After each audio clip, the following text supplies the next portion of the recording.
everyone, welcome back to Disco Elysium. Just getting set up.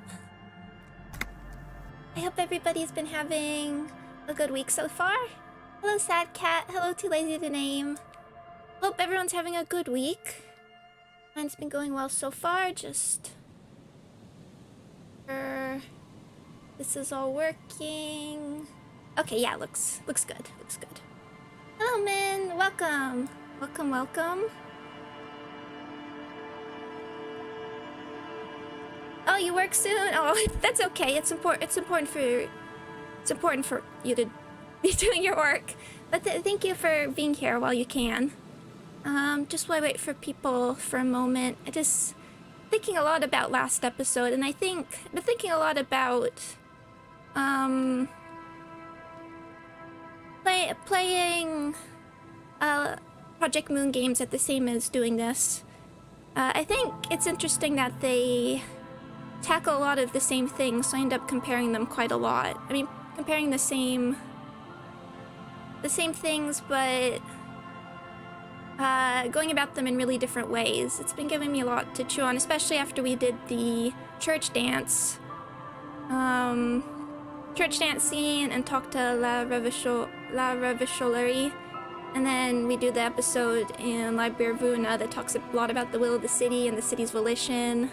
It's been giving me a lot to chew on. Oh no, exploited by fast food company. I'm sorry. It will get better. It will get better, but money's good. Yes, we're all a slave to the money here. So yeah, just thinking a lot about the comparison between this and Library of Ruina. I mean, just Project Moon's world in general, not just Library of Ruina. Money, very important. So, let's see. So, I think we did everything, so I think it's time to get ready for the next quest, for finishing up the Moralist quest. Oh, hi Temperance, welcome! I hope you've been having a good week. Good to see you. Oh, it's still all going down in here. All going down. The nightclub never ends. I wonder if you're allowed to run in here. If we're allowed to dance, I assume we can run. Yes, what is it? Oh, we can ask her about Ruby. Have you seen anyone suspicious, say a woman named Ruby? What? No one's suspicious around here. Not even Egghead? She has not seen her, sire. 'Tis true. I'm ready now. Let's contact Archer. Very good. If you'll help me with some of this equipment, then. Back across the water lap. At least we are getting our exercise in. Okay. If you'll please carry that amplifier, officer, and if you'll take that spool of cable, we should be able to move it all in one trip. Okay. Yeah, I'm doing well.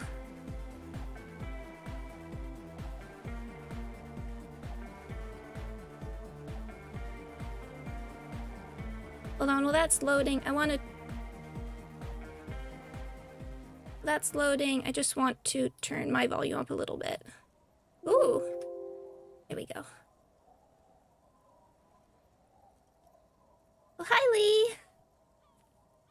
Welcome.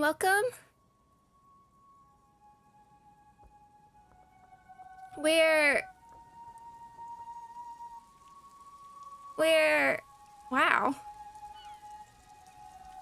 Yeah, no worries, Lee. I'm sorry you're dealing with landlord issues. Adult issues. Oh.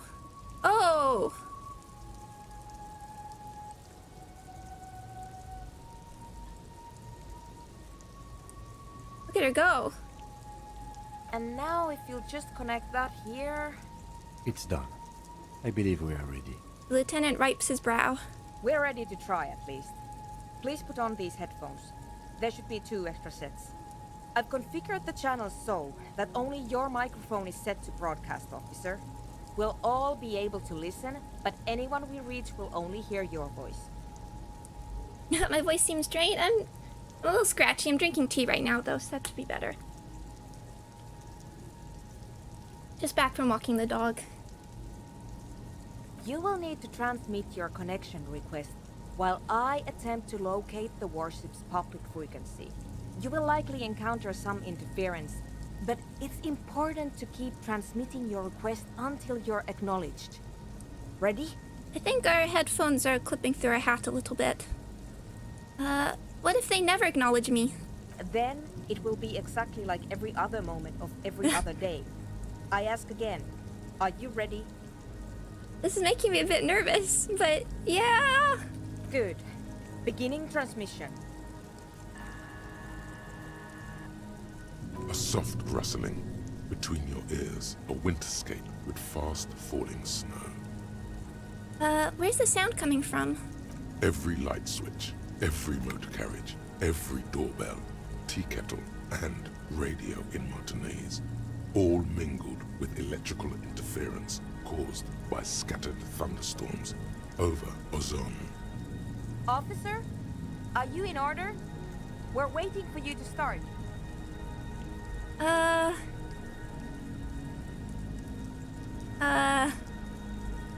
Coalition Warship Archer, this is Lieutenant Harrier Dubois of the RCM. Please acknowledge. You're all alone out there, wandering a blasted heath, calling out to the night. But there is no reply, except for the buzzing of invisible machines. The lieutenant looks up at you with a nervous glance. He is nervous for your sake, of course, but also his own. Oh no. Looking at him now, with both hands on his headphones, you see very briefly what the lieutenant must have been like when he first joined the RCM. Oh. Then he turns to you. He gives you a half smile, along with an almost imperceptible nod of encouragement. Try again, officer. Coalition Warship Archer, this is Lieutenant Dubois. Please acknowledge. Perhaps you're simply imagining it, but it seems as though you're learning to pull apart the fibers of this auditory felt. You focus on one strand in particular, one that sounds very nearly human. The music's so intense. Nein, Liebling, das lasse ich nicht zu. Wie kannst du unseren Jungen bloß auf einen dieser Dinger nach Brede fortschicken? That sounds German? I don't speak German. Hello, Archer, do you acknowledge? Marianne, mir empfiehlt das Oscar nicht mehr, seit auf einem Luftschiff aus Graz zurückgekommen ist. Halten ihn die Psychologen für vollkommen normal. Aber sie hat das Gefühl, seit seiner Rückkehr mit einem Fremden zusammenzuleben. Okay. You can't make out a word of this gibberish. Sona, is this more of that intraplanetic crosstalk? Liebling, bitte. Er ist unser einziges Kind. Er kann doch auch nächstes Jahr zur Akademie gehen. Oh, so this could be pale stuff, pale ghost stuff. It's very likely, based on what we've recently learned. Give me a moment while I attempt to narrow the receiving mode. In the meantime, you must keep trying.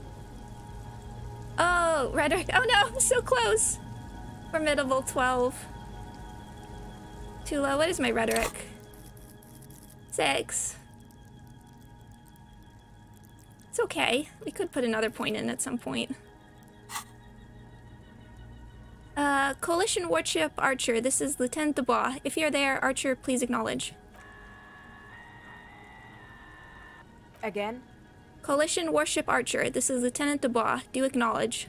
It's cold now. What? Kim? A slight frisson at the point where your neck meets your spine. Something about the lieutenant's words directed at you, but not you. Kim, don't clog my connection. I didn't say anything, Detective. Kim? Someone has been maintaining it. The wiring has been repaired. An uncomfortable silence falls over the connection. It's been a long winter. Long and cold. Are you going to tell me you didn't say that either? I promise you I didn't, even though it certainly sounds like me.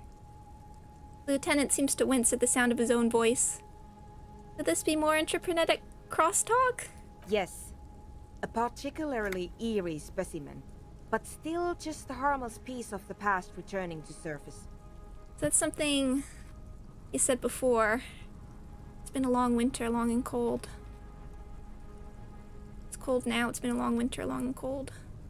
Someone has been maintaining it. The wiring has been repaired.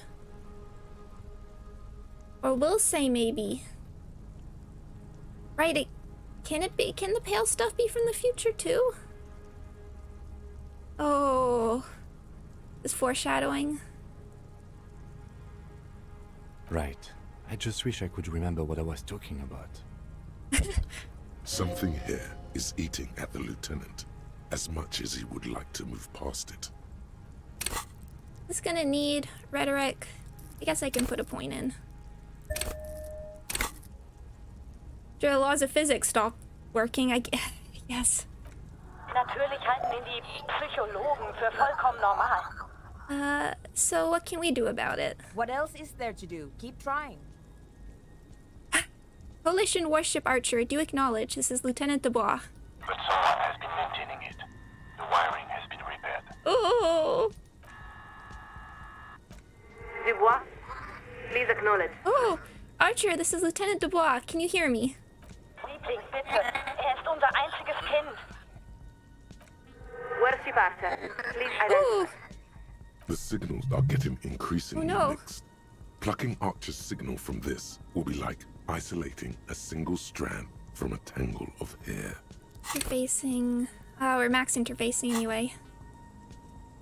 It's not working. The crosstalk is simply too strong. What can we do? I did not expect simply locating the signal to be so difficult. She appears to be concentrating very intently. We must consider several variables. Local entroponetic conditions, the sophistication of our transceiver, the quality of our connections, and the physics of our antenna itself. Okay. This isn't going very well. Oh no! I don't want to fail this after we've come so far. Quality of our connections, the physics. Well, there's not much we can do about that. I guess we could get like a different radio. Physics of our antenna. I guess we could... I don't know. Can we mess with it? Fortunately, we have a more than adequate transceiver, so I do not believe it is causing any problems. And we're also unlikely to change our Okay. local entroponetic conditions. So, the next step is to thoroughly inspect our connections. Okay, how am I supposed to inspect the connections? You need to climb up there and look at them for yourself. She stares at you as though it were obvious. Her hand gestures to the colorful cables dangling from the horse's forehooves. But you don't have the technical expertise. Someone has been maintaining it. Ugh. Something about this setup seems dimly familiar, but you'll be damned if you know what you're supposed to do about it. More failure. Not feeling too good about all this. Although not that we don't have any physical instruments, so I just would have worn better clothes. Images of your body smashed against the pavement flood your mind. This is dangerous. Land Empire. I don't know what I'm doing. That's true, but I can't leave my station, so it will have to be you. What about Kim? What if I slip and fall? Then you might break your neck. He replies matter-of-factly. Well, there's no other option. Okay, let's do this.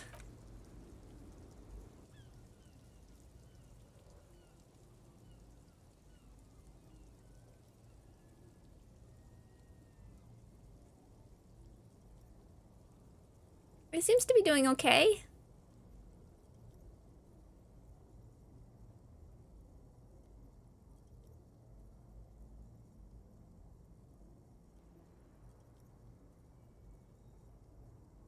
Managing?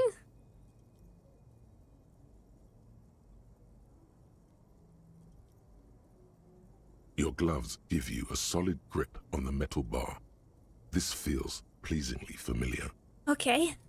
You don't exactly cut a lithesome figure, but after several moments of scrambling, you manage to hoist yourself atop the monument. Ooh.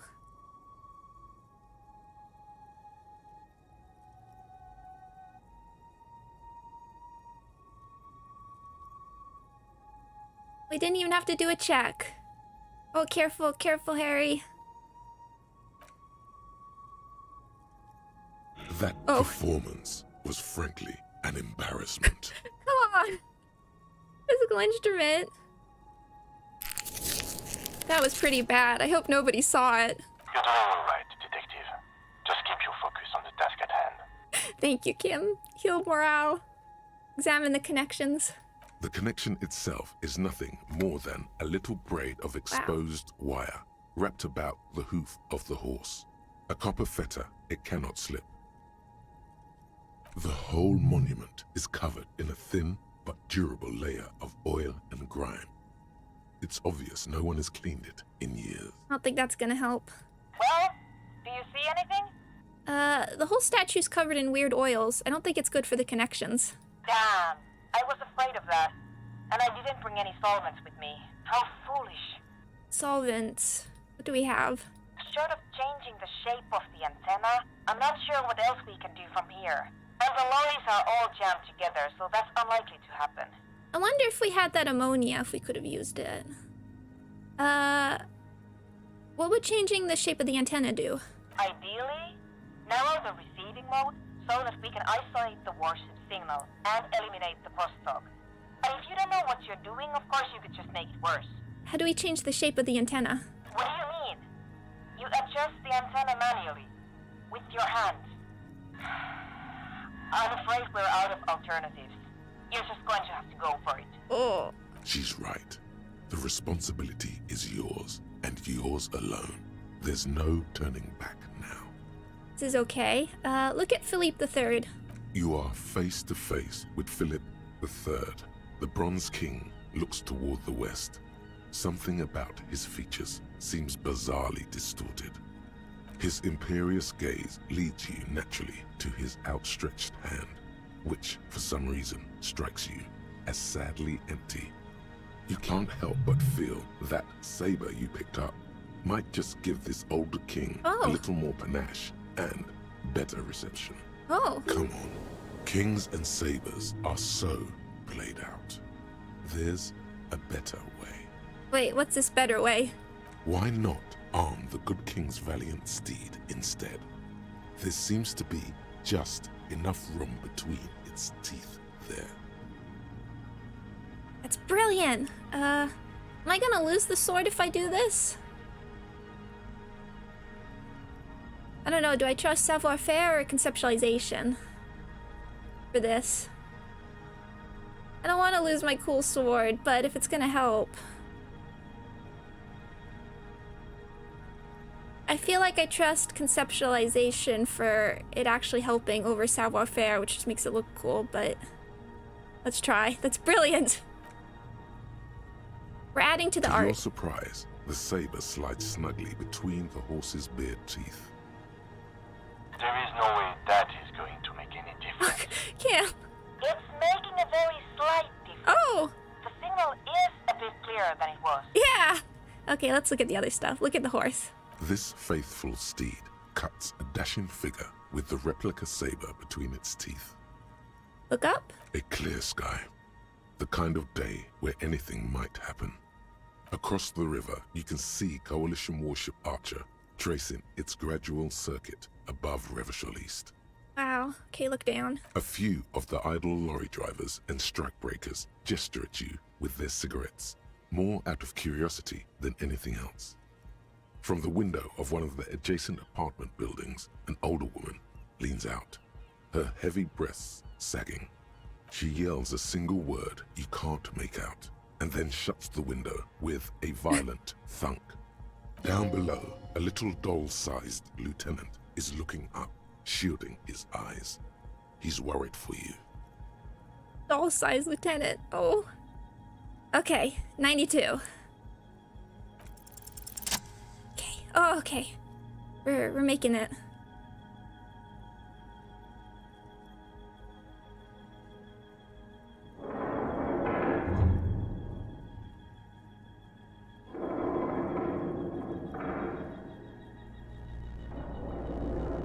This music is so intense. Your grip is firm, yet controlled. The swelling in your headset guides your hands as much as your hands guide the bronze horse head. It's almost like you're hearing through the horse itself. Look, even with the 92, I just barely made it. That's very good. Just a bit more to the left. Nein, Liebling. The signal is clear. The storm has passed. This is another voice, a live voice on the other end of this invisible bridge you've established. Try it now, officer. Coalition Warship Archer, this is Lieutenant Dubois of the RCM. Please acknowledge. Lieutenant Dubois, this is Coalition Warship Archer. We are acknowledging and accepting you. Oh. Look at her. Ah, excellent. You are connected. Now be quick. I don't know how long I'll be able to preserve the signal. This is it. You're finally getting to speak with those who hold real power. And by that they mean the ones with the guns and the warships. There is so much you wish you could ask. Your efforts have bought you some time, but you can't forget what you're really here for. I'm still not entirely sure what I'm here for besides la responsibility, but... Please be advised that you are speaking on a public frequency. What is your request? Who am I speaking with? You are currently speaking with Coalition Warship Archer, flagship of Insurcom forces in Revachon. Well, Coalition is with talking airships. Sure, but who are you? I need to know your name. Our name is not important. All you need to know is that we hold the position of second signaler aboard the Archer. Our name? Our name? You really don't have the faintest guess what her name could be. You were never very good at this sort of thing. There's something in the way she refers to herself, always with the first person plural. A deliberate blurring of the boundary between herself and the institution she represents. Not to mention the airborne artillery platform she works on. Her every word is backed up by the most powerful ordnance available. Just one thing. Why do you keep referring to yourself with the plural? Because it's standard practice for signalers to use the pluralis officialis during the course of our duties. It's meant to serve as a reminder that we don't speak only for ourselves. Okay. For instance, as second signaler, we represent Coalition Warship Archer, which in turn represents Insurcom and the Coalition more generally, which in turn represents the Moralist International, which itself represents the interests of 1.2 billion people across the world. Oh, I really wanted to do that one. Ugh. Meaning, she's the voice of all those living souls. Wow. So I'm talking to you, it's like I'm talking to all of humanity? No, of course not. There are many nations outside the Moral Inter's umbrella, in Seoul, Samara, and elsewhere. At most, you might say the Moral Inter represents between a quarter and a third of humanity. Wow. A truth conveyed, matter-of-factly, without pride or self-consciousness. Perhaps you could say that we represent the interests and hopes of a great many people. But you could say, just as easily, that we are the assistant to the secretary of a factotum. No more remarkable than the lowest cashier of a common fleet. It all depends on your perspective. Who is the secretary? The chief signaler, our superior. They are ultimately responsible for all communications aboard the Archer. But now, we've wandered quite far afield. What was your request? What does Revachol look like from up there? That's difficult to say. We have a very particular view from our observation platform up here. Particular how? Perhaps the best way to describe it, it is to say we have a very wide perspective, but not an especially detailed one. Fisheye lens. What can you see? Oh, it looks quite lovely from here, even with the rain. From our portal, we see rolling hillsides, a public park filled with grand oak trees, men and women going about on horses. There are children running home to get out of the rain. The homes and gardens are quite beautiful, very near like those in certain areas of Messina. Le Jardin, Stella Marie, Saint-Baptiste. She's looking down on the suburbs of Revachol East. Hey, Shiver's helping here. You're above Revachol East then. That must be. We've only recently been detailed to the Archer, so we are still learning the names of all the many districts. She needs to see you down here. That's the only way she'll really get what you're about. Thank you, savoir-faire. Can you see Martinez from where you are? Martinez. That is to the west, yes? Yeah? Yeah, look across the River Esperance. Stand by a moment. We are adjusting our viewfinder. Yes, we are looking at the river now. There are small islands in the middle of it. It's very nice, actually. Interesting. The west of the city looks very different from the east. There's a large motorway dividing it nearly in half. This must be the 881, no? I'm going for the ones where he sounds a bit more sure. Exactly, follow that west for a few kilometers till you see the lake. Very well. Now, we're looking at an area that seems to be in urgent need of revitalization. Okay, that sounds right. Now we see the lake, and around that, a rather vibrant-looking city quarter.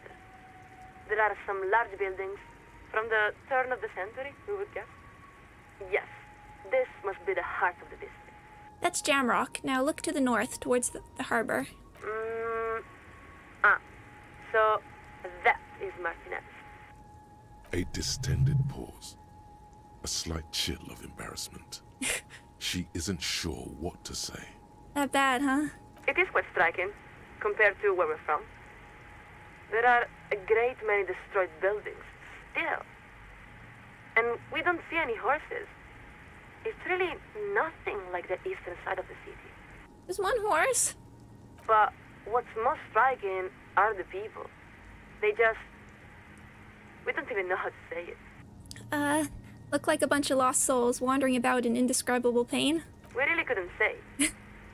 That's one of the limits of this vantage. But the whole district does have a very desperate character. And then there's all the tear lying about. It's very unpleasant to look at. Oh, We're going to widen our viewfinder a bit. I guess they should install some recycling bins or something.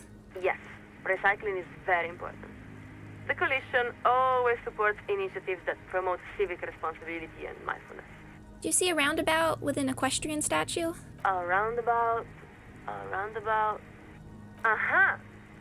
Yes, we see the monument. But there seems to be a man on top of it. That's me! That's you. We have to say, that's extremely irregular, Lieutenant. What are you doing on top of the public monument? Listen. Martinez is a disco town. How interesting. In Messina, disco has been extinct for more than a decade. Funny how the past always is more present in some parts of the world.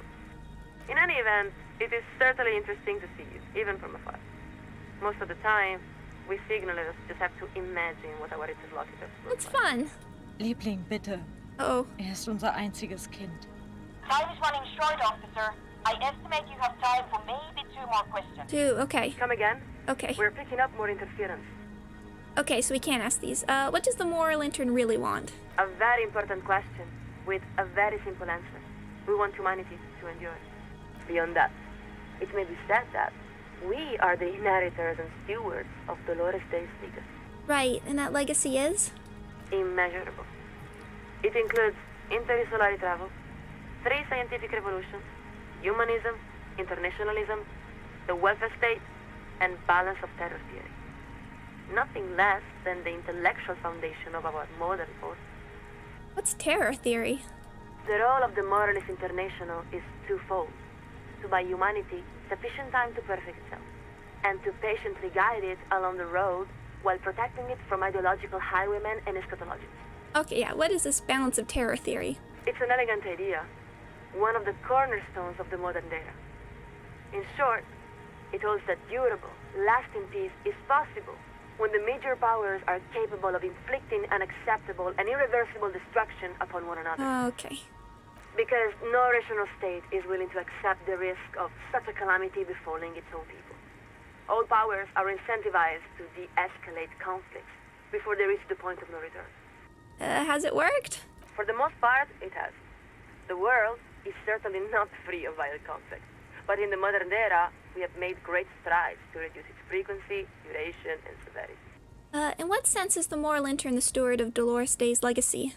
It was established by many of the same founding party members who elected Dolores Day, and who, after her assassination, dedicated their lives to the continuation of their political and intellectual project. Okay. Who are the highwaymen and statologians you mentioned? There are many. The communists say they are the next dialectical step in an inexorable spiral of progress. They claim to have resolved the inherent contradictions of moralism, and believe they're just one revolution away from establishing a humanist paradigm. The fascists say they are both the ancestors of and the successors to Deloreanism. In other words, they believe that Dolores Day's reign simply represents a glorious phase of expansion within a greater Franco-Nigerian heritage. They criticize the DeLorean project for accepting and integrating new peoples rather than forcefully subjugating them. And then, there are our prodigal cousins, the Vazan Social Democrats, who hold our same values and have even adopted many of our same rights and iconography, though they persist in rejecting the umbrella of moralism. For some reason, it's the Social Democrats she sounds most exasperated with. Why do you resent social democrats more than communists and fascists? We don't resent them. It's more that we are disappointed that they have chosen to emphasize certain points of dispute over broad areas of accord. She speaks of them like a family member she's abandoned hope of ever maturing. But of course, they also remain dependable partners in a number of centrist governing coalitions. Where does the RCM fit into all of this? The RCM exists under the umbrella of the coalition, just as the coalition exists under the umbrella of the moral intern. Okay. Coalition's just a part of the moral intern. At the same time, the RCM is not exactly of the coalition. What do you mean it's not of the coalition? It's our understanding that the RCM's organizational structure predates the coalition. We believe it may even be modeled after the communal brigades themselves. There is some truth to that. The lieutenant whispers into his headset. But in a practical sense, it's the responsibility of the ethics divisions to ensure that both organizations are working toward the same end. Okay.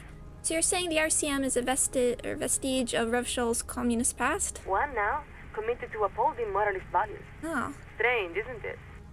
History is a river coursing ever downward. Occasionally, its course is redirected in mysterious and unexpected ways. I want to see if I can ask some of the other stuff. At the same time, the RCM is not exactly off the coalition. But I don't want to run out of time. But okay, you mean because of the décomptage? We are not that familiar with RCM lore and practice, but we believe that may be the case. As we recall, the décomptage originated with the Revacholian commune itself. There is some truth. Okay. But in a practical sense, it's the responsibility of the ethics divisions to ensure that both organizations are working toward the same ends. Why bother with the RCM at all? Can't the coalition just run everything itself? Because the coalition has no interest in running Revachol. We'll succeed in our own mission the moment Revachol rejoins the international community as a sovereign democracy.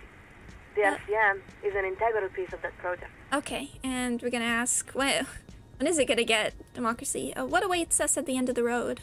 Let us answer your question with a question. Have you ever seen evening fall over the old town of Advesterashi?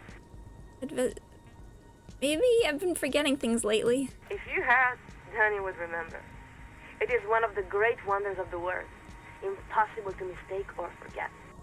The heart of the city, the old town, is a district composed of weathered marble, comprising thousands of columns and arcades arranged around a series of grand plazas. During the day, it's a beautiful sight, equal to any of the great cities of Pericarnassus. But as the sun sets, the shadows cast by those columns and arcades weave together to form an intricate ombre lattice. When you see it, you suddenly understand. It was all built for you, for this very moment. Umbra lattice, I like that description.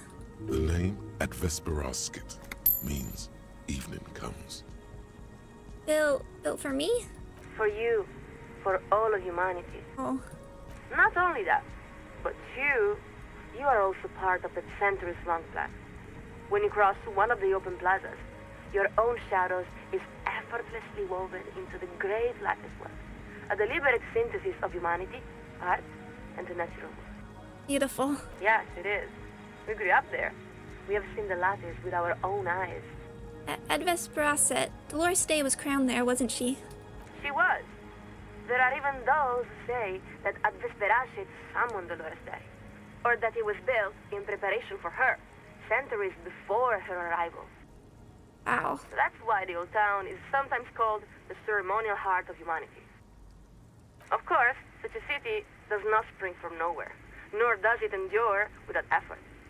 Its construction was the work of many generations, and its preservation is an equally monumental responsibility. This is a lot. How much time does humanity need to achieve its potential? About 3,000 years.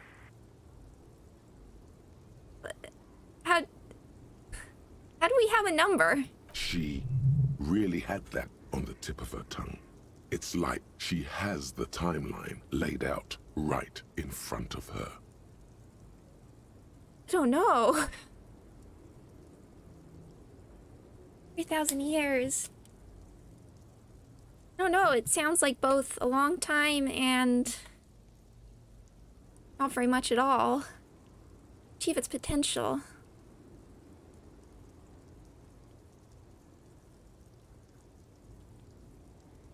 Sounds like a very long time.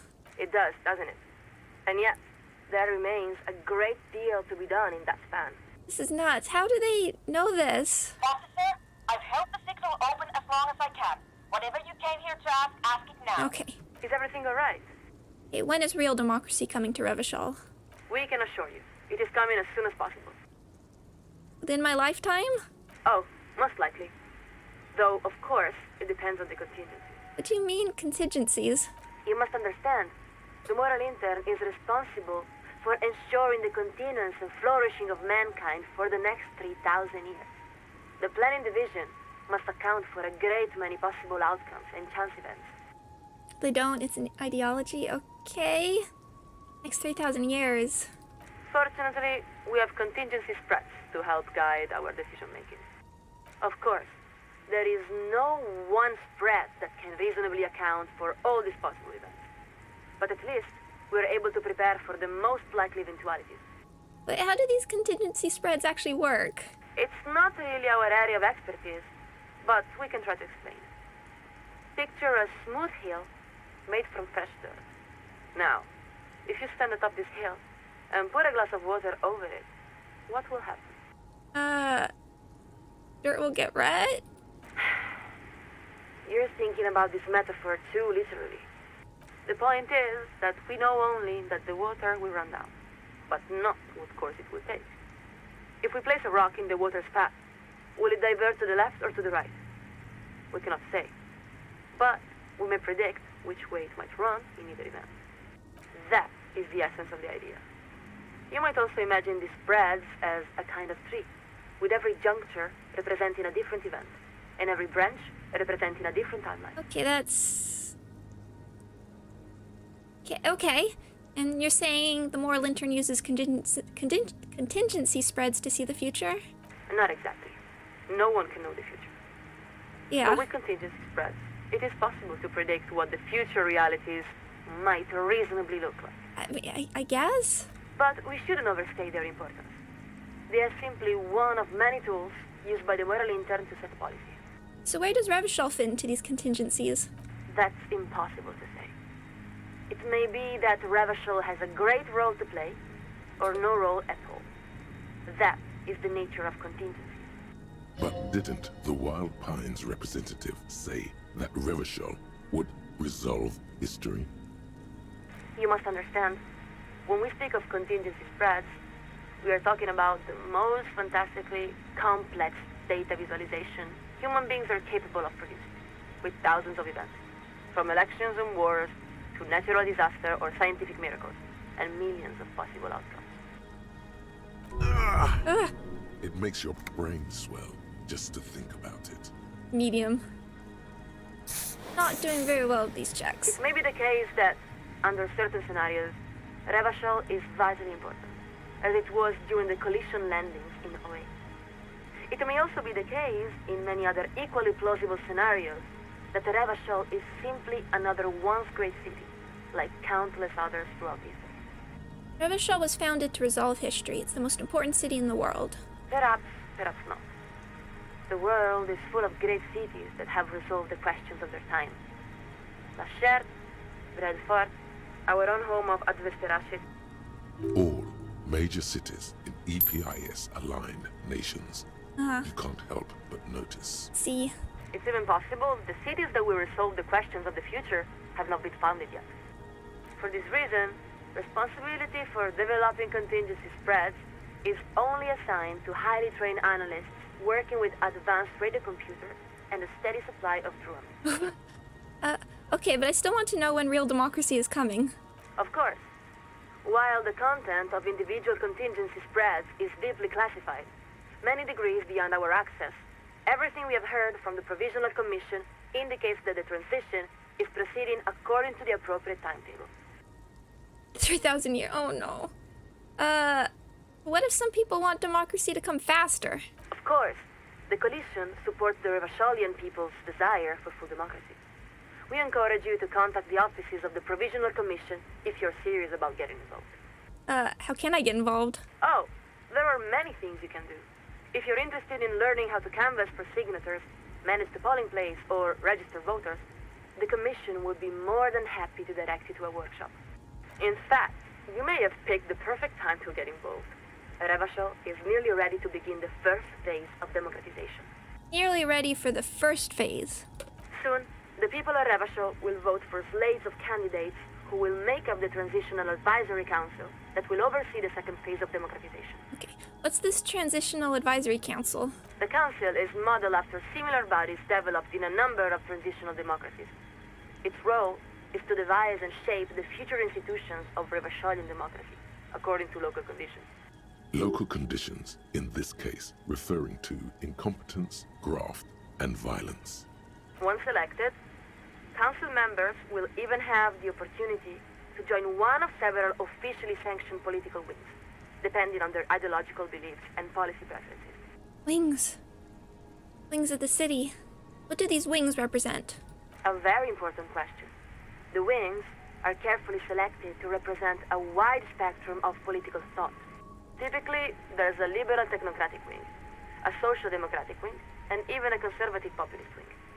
You wouldn't believe some of the ideas they express, but a vibrant and free political culture requires that all perspectives be given voice, even those many may find objectionable. Who picks the slates of candidates? In most cases, the Provisional Council selects them from a cross-section of the local population to ensure the slates actually reflect the people they represent. Okay. Of course, such a situation is not ideal. We would all prefer for Revacholians to nominate the representatives directly. But that is why it's a transitional council. You're right. How many of these phases are there until we have real democracy? Our best theoreticians believe that 3 to 5 phases are appropriate for states that lack strong democratic traditions, which would certainly apply to Revachol. But we must stress that real democracy is an ongoing process and not simply an outcome. It must be cultivated and preserved if it is to endure. Like the city of Advesterachet, if you mean. Exactamente. It's been a long winter. Long and cold. Oh. Be advised, officer. The signal is liable to fail any moment now. Okay. Lieutenant Dubois, are you there? Hang on, Archer. I meant to ask about the Committee of Responsibility. Lieutenant Dubois, please repeat. Your signal Oh, no. is very weak. I said I meant to ask you about the Committee of Responsibility. Sie kann doch auch nächstes Jahr zur Akademie gehen. Oh. Nothing important. Bad connection. Going to update the resident frequency. And the line goes quiet. Oh. The lieutenant gives a long sigh as he removes his headphones. He looks up at you. Did I have to go faster? I think it's best for you to climb off the statue now. Oh no. Your real work is done here. I didn't ask. Just give me a minute. There's a damp cold running up the insides of your thighs. Your legs have grown stiff. You've been up here quite a while. I feel like I screwed that up. You look around. The strikebreakers are still shouting their slogans and waving their hand-painted signs. Beneath you, the lieutenant and the programmer have begun disconnecting a few cables.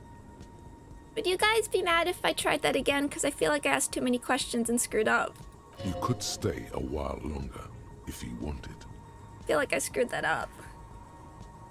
I can do it quickly. Wait a little longer. Out on the bay, a pair of dinghies bob and roll in the waves. The breeze drags the voices of the fishermen toward the plaza, faint and indecipherable. Further out, a few dirty icebergs drift to and fro. Further still, at the outer edge of your recognizance, the ancient ruins of the sea fort lay piled on the horizon. Everything all right, Detective? Fine. I don't know, maybe. Listen, I understand that you're disappointed that things did not turn out how you might have hoped. But that's just how things go. We all must accept our own shortcomings and limitations. But no, I don't have come to. on. We still have a long day ahead. I don't have to. Sorry, I'll go through it quickly. I just really want to know what happens.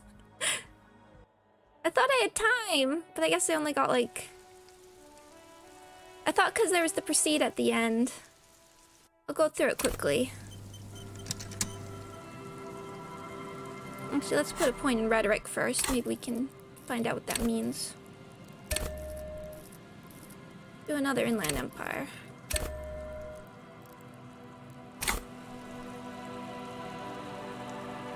Anything I can change?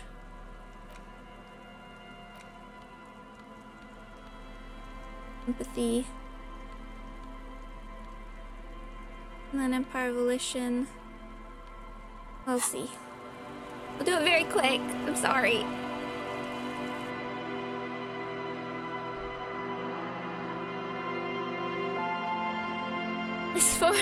It's for the content.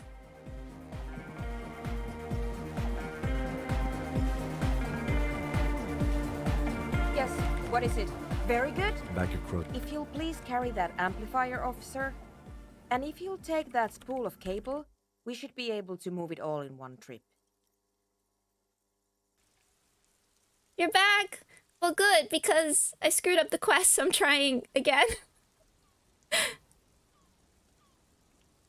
I screwed it up. Thank you. Well, now you actually... It was cool. There's cool stuff. Were you there at the beginning? When, like, Kim's voice from the past or the future was coming through? Because I feel like that's going to be important later. You didn't really? But I didn't get to ask about responsibility. Okay. Okay. We're just exploring paths now.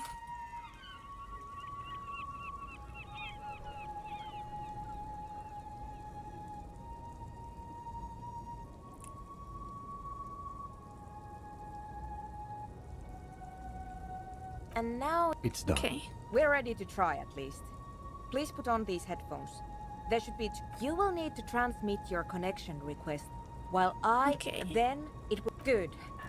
A soft rustling. Every light switch, every motor carriage, every doorbell, tea kettle, and radio in mod. Officer? We don't have time for indecision. You're all alone, out. The lieutenant looks... He is nervous. Looking at him now, with both... Then he turns to... Try Okay. again, officer. Perhaps you're simply imagining it. Nein, Liebling, Okay. das lasse ich nicht zu. I'll probably reload one more time. Okay. Kannst du uns auf einen dieser Dinger nach Bredefort schicken? Hello, Archer. Do you acknowledge? Marianne. Something about Oh. his son going to Vredefort on an aerostatic to see some psychologists. Or maybe it's the psychologists saying it's normal to have feelings for strangers. Foreign languages were never your strong suit. Same, but it's more than I got out of it. Liebling, It's very likely. In the meantime... Again? It's calm now. Oh yeah, here we go. A slight frisson at the point where your neck meets your spine. Something about the lieutenant's words directed at you, but not you. Hearing this is giving me like real shivers. What are you talking about, Kim? It's perfectly nice out. I didn't say anything, Detective. Someone has been maintaining it. The wiring has been repaired. An uncomfortable silence falls over the connection. It's been a long winter. Long and cold. You gonna tell me you didn't say that either? I promise you I didn't, even though it certainly sounds like me. The lieutenant seems to wince at the sound of his own voice. This is so weird. Yes. Apart. Right. I just wish I could remember what I was talking about. Something here is eating at the lieutenant as much as he would like to move past it. Natürlich halten ihn die Psychologen für vollkommen... What else is there? But someone has been maintaining it. The wiring has been repaired. I need to keep my eye out for this. The signals are getting increasingly mixed. Plucking really out the high. signal from this will be like It's not working. I did not. We must fortunate and we're. You need to. but Someone has been maintaining. something about this set of images of your bodies. That's true. Then you might break. Okay.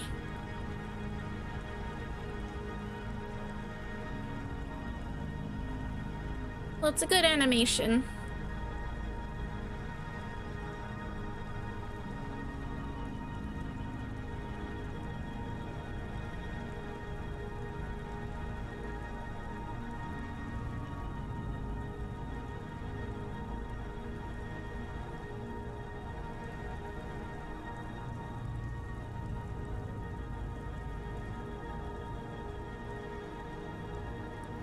Really nicely done. Your Little gloves piece of give you a animation. solid grip on the. You don't exactly cut a lithesome figure, but after several moments of scrambling, you manage to hoist yourself atop the monument.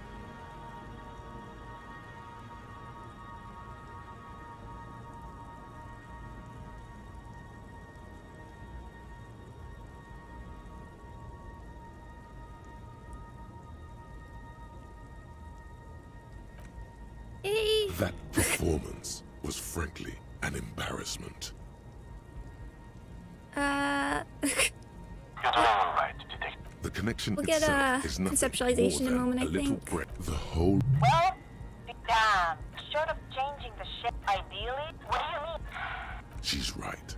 Okay. You can't help but come on. Kings and sabers are so played out. You okay, There's Lee? a better way. Okay. Why not arm the This helps. to your surprise, There is no way that is going to make any difference. It's making a very... this faith a clip across a few of the idle lorry drivers and she yelled down below. Okay. A little It should be okay. doll-sized lieutenant is looking up, shielding his eyes. He's worried for you. Just like a cat, Lee. I like the little doll-sized lieutenant.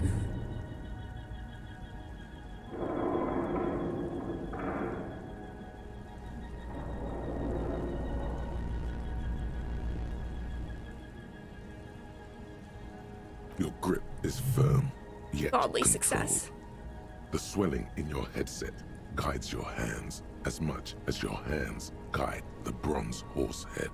It's almost like you're hearing through the horse itself. That's very good.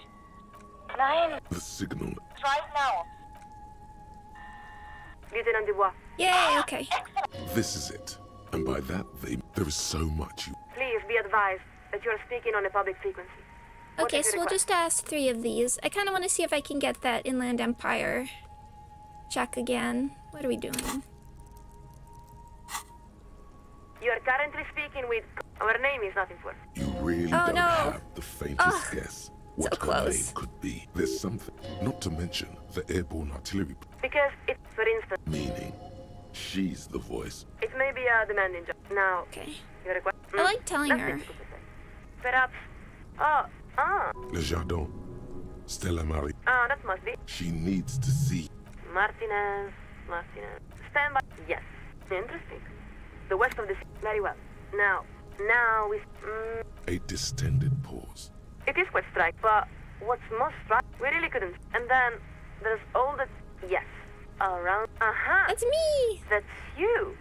It must be... In any event, it... Liebling, bitte. Okay. Come 2 again. more questions. We're picking up more interference. We'll talk about democracy, and then we'll ask. We can assure you. Okay. It is coming as soon as possible. In a few months, then? That's rather optimistic. Okay. You must Then we'll do first, these. of course. It's not really our area of expertise, precisamente. Okay. We know only that it will. That is the essence of the idea. Not but we shouldn't that's. But didn't the wild... You must understand. It makes your brain... It may be the case that, under certain scenarios, Revachol is vitally important. It's completely natural. Studies have shown that the untrained mind is only capable of considering so much. For this Okay. reason, responsibility for developing contingency spreads is only assigned to highly trained Okay. analysts working with... Of course. Well, not yet. The first soon, the people... The Hey, council, just do Local these conditions. quickly. once selected, typically there's a... In most cases, of course, our best... But... Is everything Okay. alright? I really need to reach the committee of responsibility. Acknowledged. To reach the committee, all you need to do is fill out the appropriate request form and submit it to the liaison for public affairs. If the liaison accepts your Oh. request, you will be invited to address the committee at their next quarterly public hearing. We believe the next hearing is scheduled for July. I have to do this right now. Schroeder Martinez, clean and sober, discover strange anomaly. 83.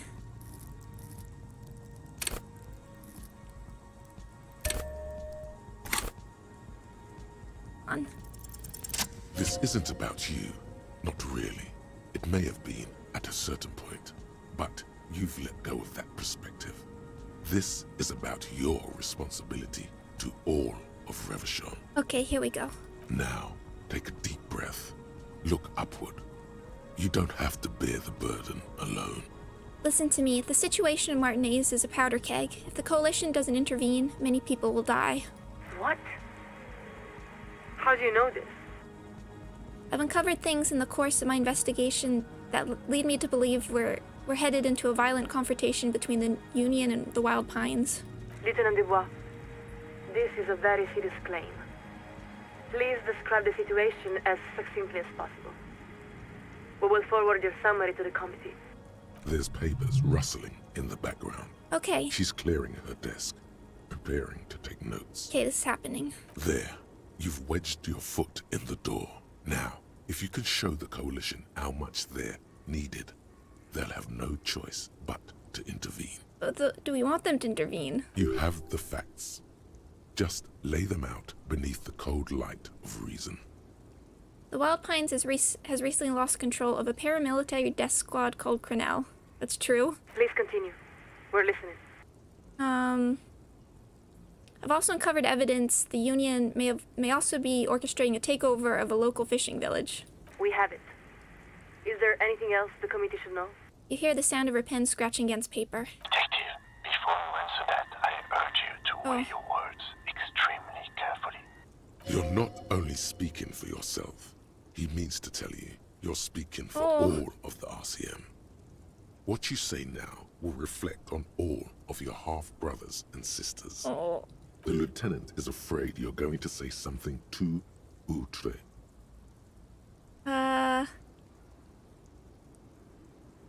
Also discovered an intraplanetic phenomenon here in Martinez. We're afraid we must ask you to repeat that, Lieutenant Dubois. Oh? Afraid? What is she afraid of? Her tone has shifted. She's no longer herself. What? She's reading from a script. Your words have activated some sort of procedure. I said I've discovered an intraplanetic phenomenon here in Martinez. Acknowledge. Listen very carefully, Lieutenant. We're going to ask you a series of questions. It is imperative that you answer as directly and truthfully as you can. Do you understand? I guess? Good. First question. Are you currently in the vicinity of Surragli, the North Arcade Islands, or near Pale Offshore Platform in Sulindico? I don't know. You already know exactly where I am. Please answer the question. No, I'm in Martinez. Very good. Next question.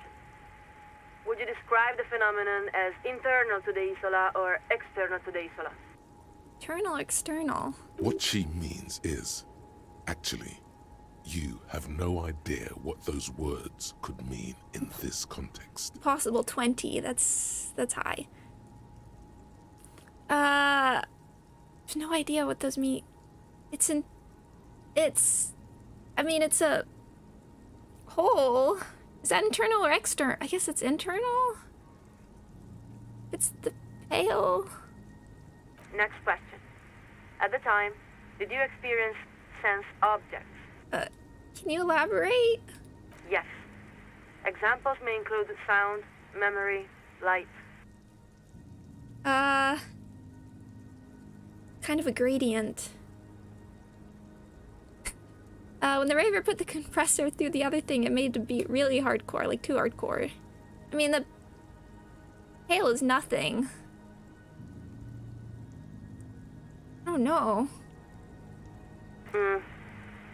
Let's go on. Final question. Were you alone?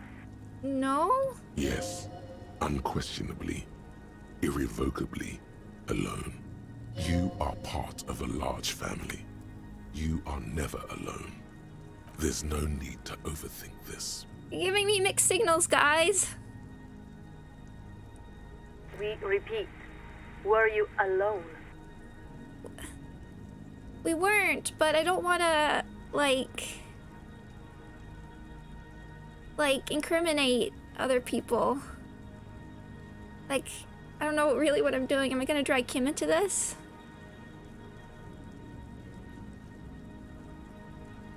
Questionably, irrecoverably alone. Oh no! Music's making me stressed.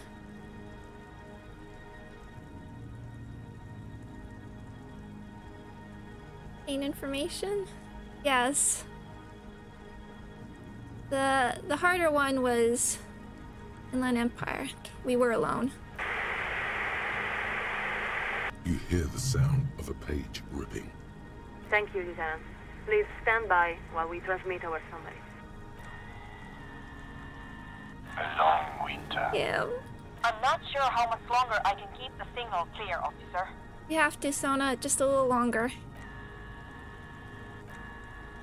Lieutenant Dubois, this is Collision Warship Archer. Please acknowledge. Yes, I'm here. Thank you for standing by. We are authorized to report the Committee of Responsibility for Rebasho has acknowledged and accepted your request. Ooh. They would like you to address your matter to the committee directly, as their earliest convenience. When is that? I'm kind of in the middle of a murder investigation. Local matters can wait. Collision Shuttle Laurel is setting a course for your position. They will arrive momentarily. Stand by. Now? To the southwest, one of the smaller aerostatics that hover above the city breaks from its holding pattern.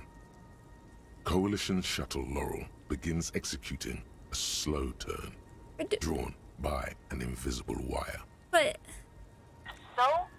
They're really coming. The lieutenant adjusts his microphone and slowly looks up toward you. Well, what now? You mean? You've accomplished your side task. You've contacted Coalition Warship Archer. I suppose what I'm asking is whether we are about to lose you to the moral intern. Lose me? Beneath that surface query, a touch of self-doubt. The lieutenant isn't sure he can solve the murder without you. Does mean... if we go, we're not gonna solve the murder? I'm afraid, Kim. Afraid of what, detective? A little rhyme jingling in your mind's attic. Of the future, of the past, of all that is not made to last. I feel like something very bad is going to happen, or... The lieutenant takes a moment to compose his thoughts. I don't know where this case will lead us, detective. But in a sense, that doesn't matter. Our job is to follow the evidence where it leads. Consequences be damned.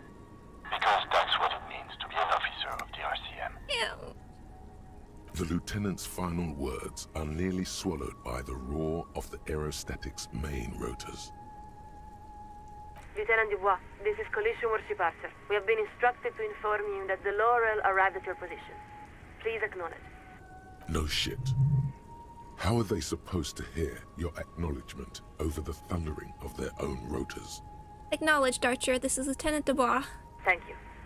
The Committee of Responsibility for Rebel has authorized us to offer you an immediate extraction.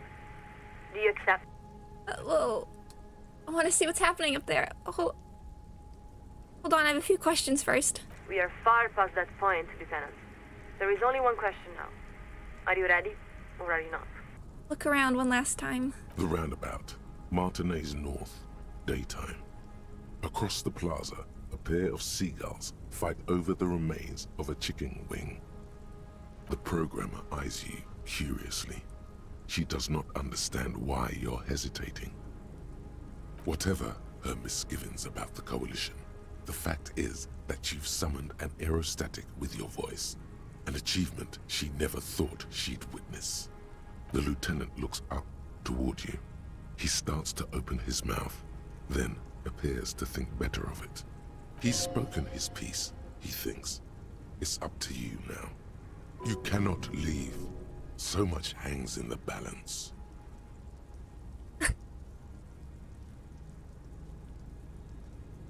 Can't do it.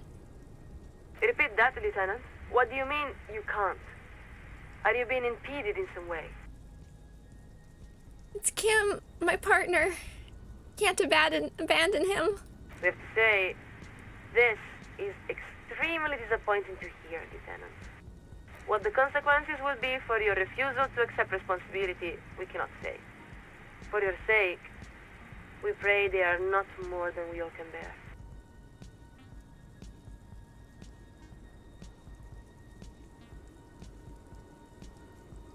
Abandoning your responsibility.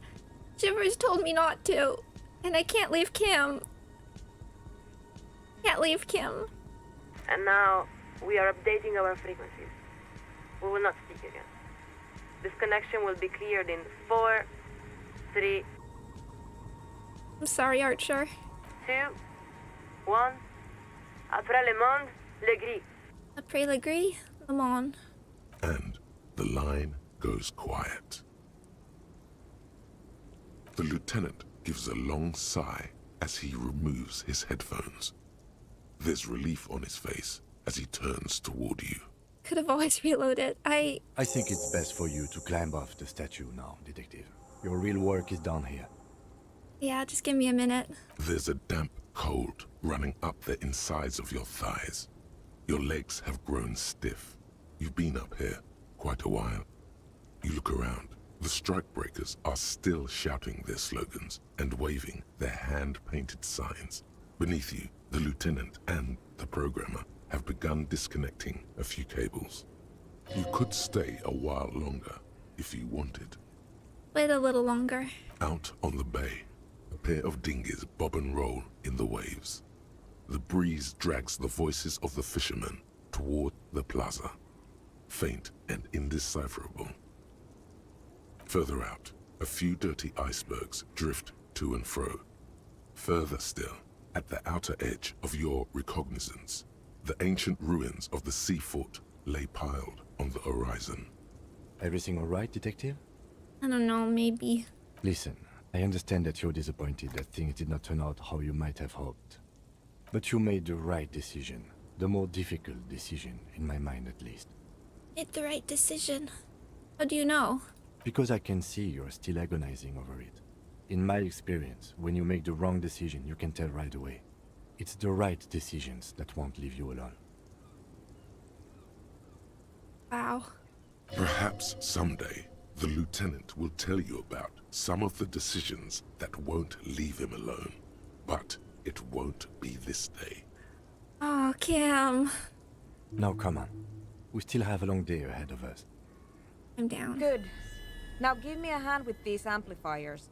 Leave the cables. I don't feel like making 2 trips. What's one more trip across the waterlock? I got an achievement. The achievements came back.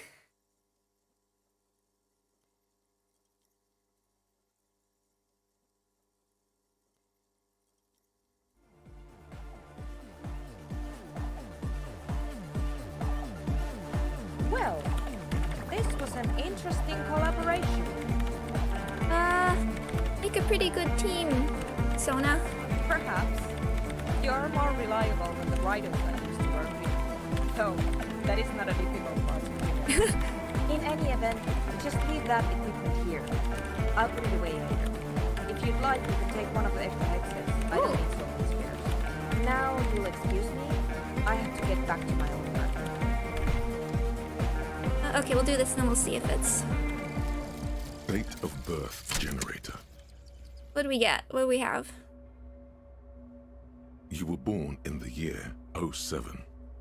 In the last year of the commune of Revachol, right before it fell, in the old military hospital on the ground floor, where people usually came to die during a snowstorm.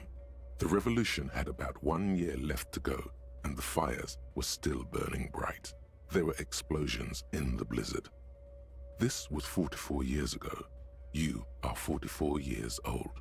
The bloating might never leave your face, but beneath it, you still have some years. You still have some hope. Oh. Kim, you were so wrong. Learning cap for logic raised to 4. -1 difficulty to all physique passives. Difficulty? Does that mean, like, skill checks?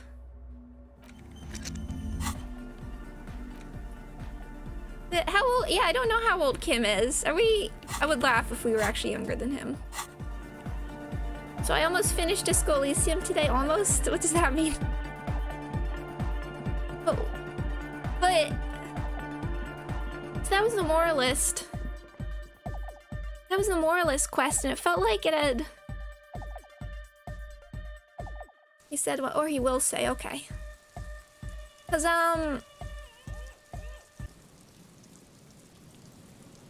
wow, okay. Because, so that's the Moralist quest. Are they all, like, that felt like a lot of world building. That felt like, and we got some, like, real, and that stuff which I guess might be foreshadowing or past shadowing with Kim's voice coming in through the radio. Past shadowing? Feels like really important, so you don't get any of that if you... Wow. If you do the other quests, like... Thoughts on the Moral Intern. It's... Okay, by the way, I kind of want to talk to Classy again before we keep looking for Ruby. I can't, like... I'm having a hard time wrapping my head around all of that. Like, hi John! Hi Judith! Like, it was creepy with, like, this sort of dehumanization of the lady there, but, like, I feel like I didn't get a straight answer out of anything.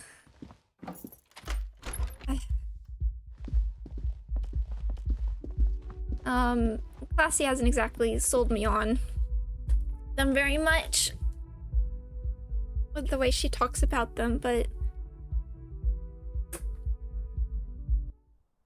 I really don't even know it. I like still processing all that. There was so much info in there. Okay, and I'm glad I reset for the other ending. I was I feel more satisfied with that, even though Kim tries to make you feel better, even you didn't get it all. But wow,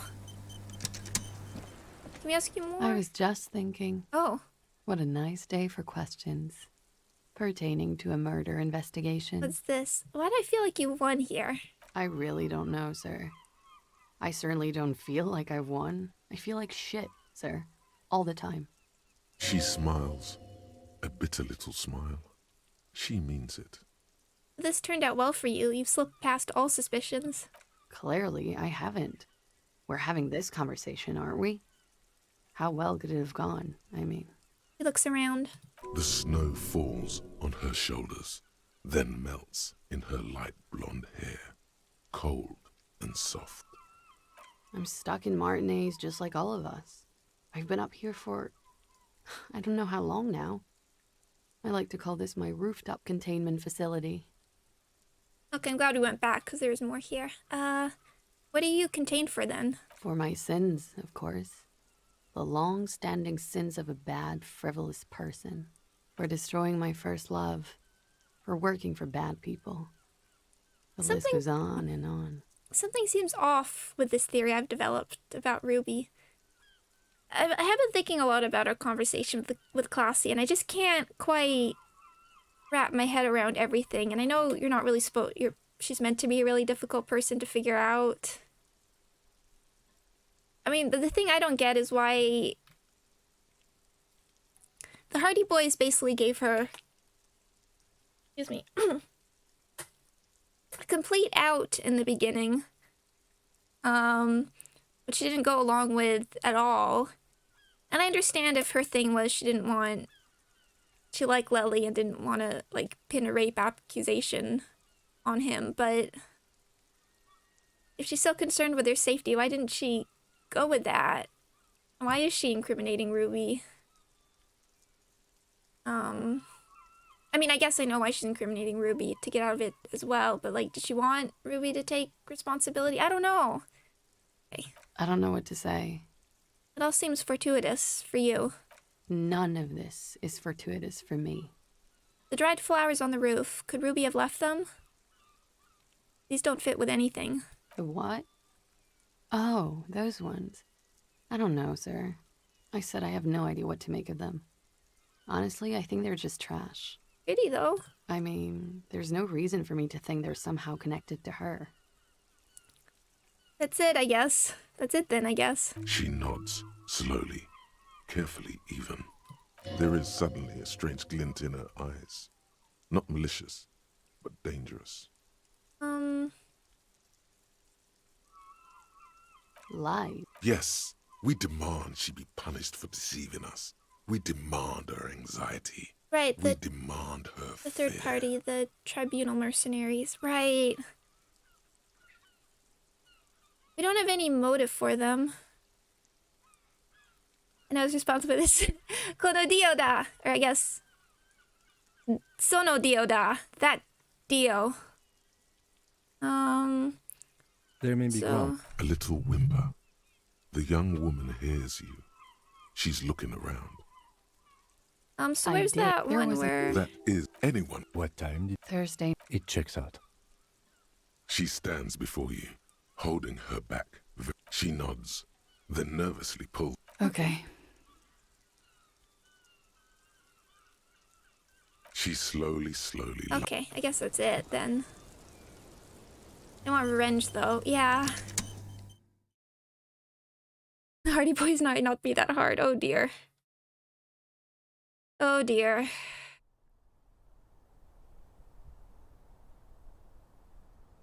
It could be red herring. It's all too much right now. Yeah, I guess the biggest, like, issue I just feel like is I just don't have enough information to make a conclusion. But I guess we're gonna go find the Feld building now. Where are we at for 92? Okay, almost another one.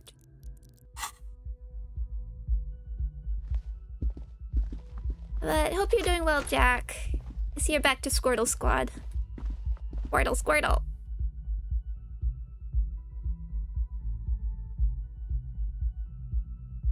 Did you finish all the other quests? I think I finished all of them that we can do. So... Yeah, so next is up is Ruby. Determine where the check the boardwalk. This was... I tried to check the boardwalk, but I didn't find anything. But nothing, like, popped up. We can try that again. Obviously, I don't know how to do this. I don't want to do this.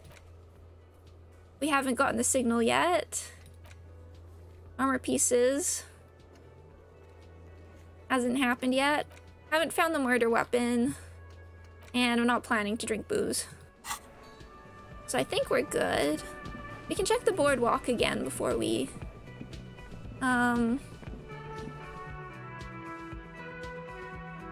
good? Okay, good. Thank you.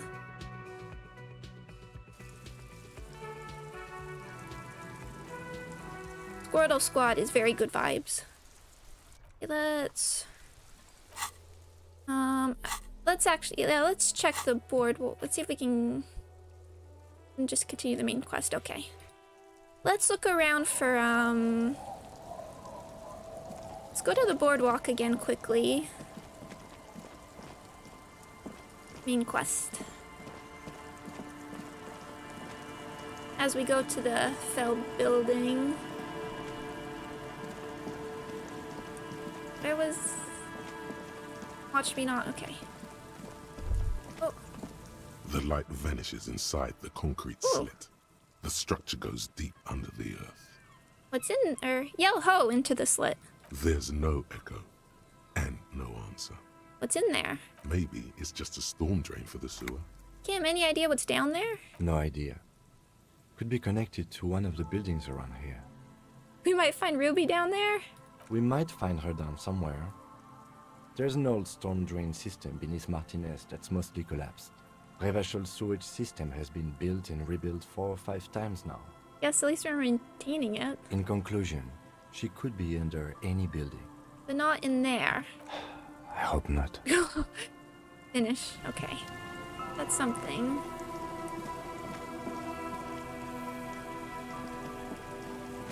Also consider spending your points, but I don't know what to spend them on.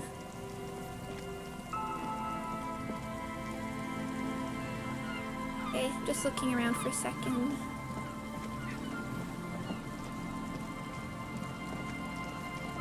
It's here.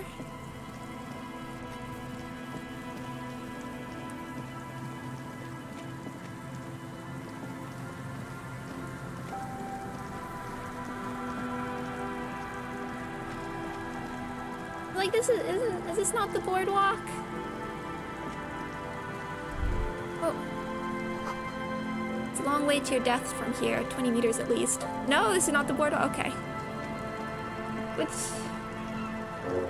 Listen to it. Which is the boardwalk then, if you don't mind?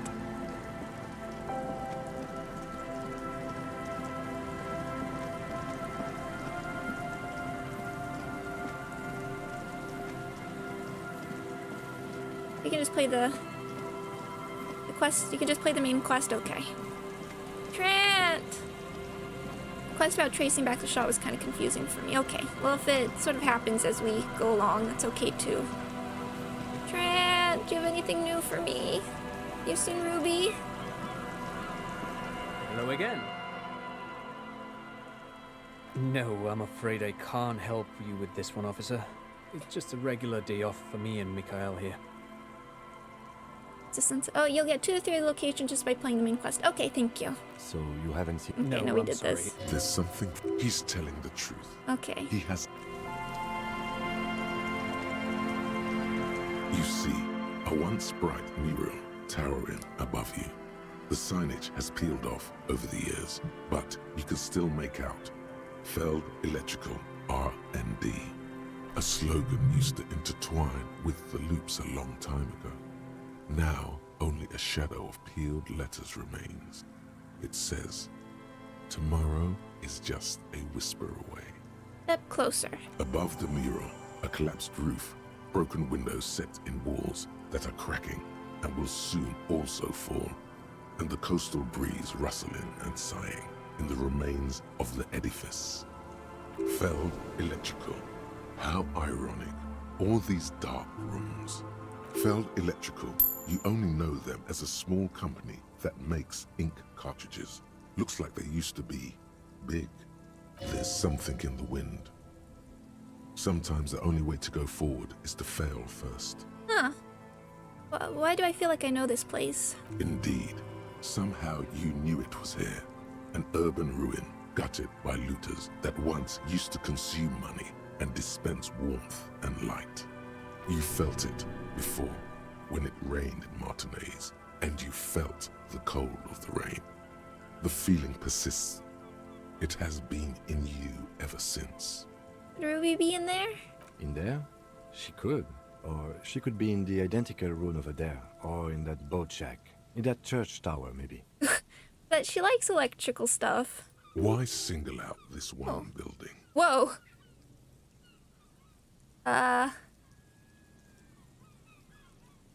Wait. Don't we want to... okay. Found the enemy trap. Heard Lena's true story. Went on a date. Reconstructed execution. Made that awful call. Confronted the pigs. Established the nightclub. Discovered the anomaly. Death notification. Found the jacket. 97 is this... But... Inland Empire...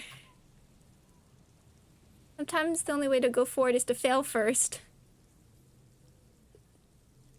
Is it okay to pass this then? That's what I'm getting from what Inland Empire says, but sure. Even though you're sure you succeeded, all is quiet. There is no cold hand brushing against your forehead. Okay. No rustle in the reeds. The wind has died down. The ruin in front of you is silent as a tomb. Impossible 20, your total 39. Doesn't feel like a success, Shivers. What was I even attempting to do here? Trying to talk to the wind. The city, whatever you thought would happen, did not. And now you're just standing there with your hands fallen to your side. Is trying to talk to the city something you've done before? Is it in your secret repertoire? A trick for when you're out of ideas? It doesn't feel like a success. A prayer of sorts. To Riverdale. Oh. She could be anywhere. How do we find her? How do we? I was really hoping she'd be in the village. Okay. Lieutenant sighs and gets a hold of himself. She's probably north of the village, and this place is a peninsula. We already scanned most of the outdoor areas on our wild cryptid hunt, so we have an understanding of the geography, at least. And then there's the church. We've already searched that and can rule it out. I know it doesn't feel like progress, but exclusion is a step too. Yeah. Anyway, we do it the old-fashioned way, sector by sector. Okay. Go over the whole peninsula, ask the locals, enter the places where we can enter first, like we did in the village. Okay. If that fails, if we don't find her? Then, if we're desperate, we can look where we can't enter. Bunkers, storm drainage, this place. I'm sure it won't come to that. He looks behind him at the dark red box crumbling across the chasm. Walk the coast, the old boardwalk, the reeds. You can always come back here and talk to the wind again. Look where it already got you. An adventure awaits. An adventure on the windswept urban coast. Okay. I guess we could see.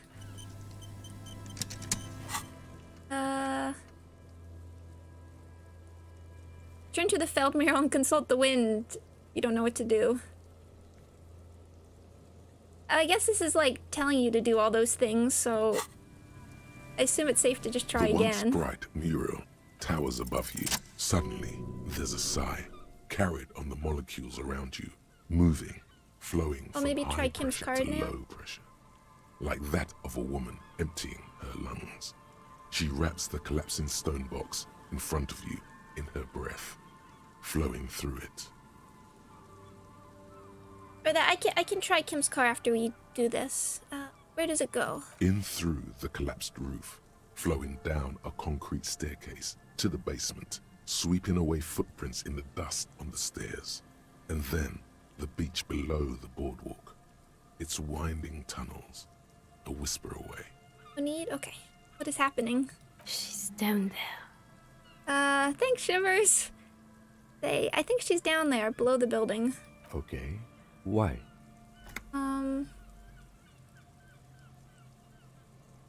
Ever since I woke up, maybe even before, I've been getting these strange cold spells. Good, good. Yes. Cold spells. Oh. So basically your hangover is telling you she's down there? The wind told me. So, how do we get in there? The doors were on the collapsed side of this building. They're gone, basically.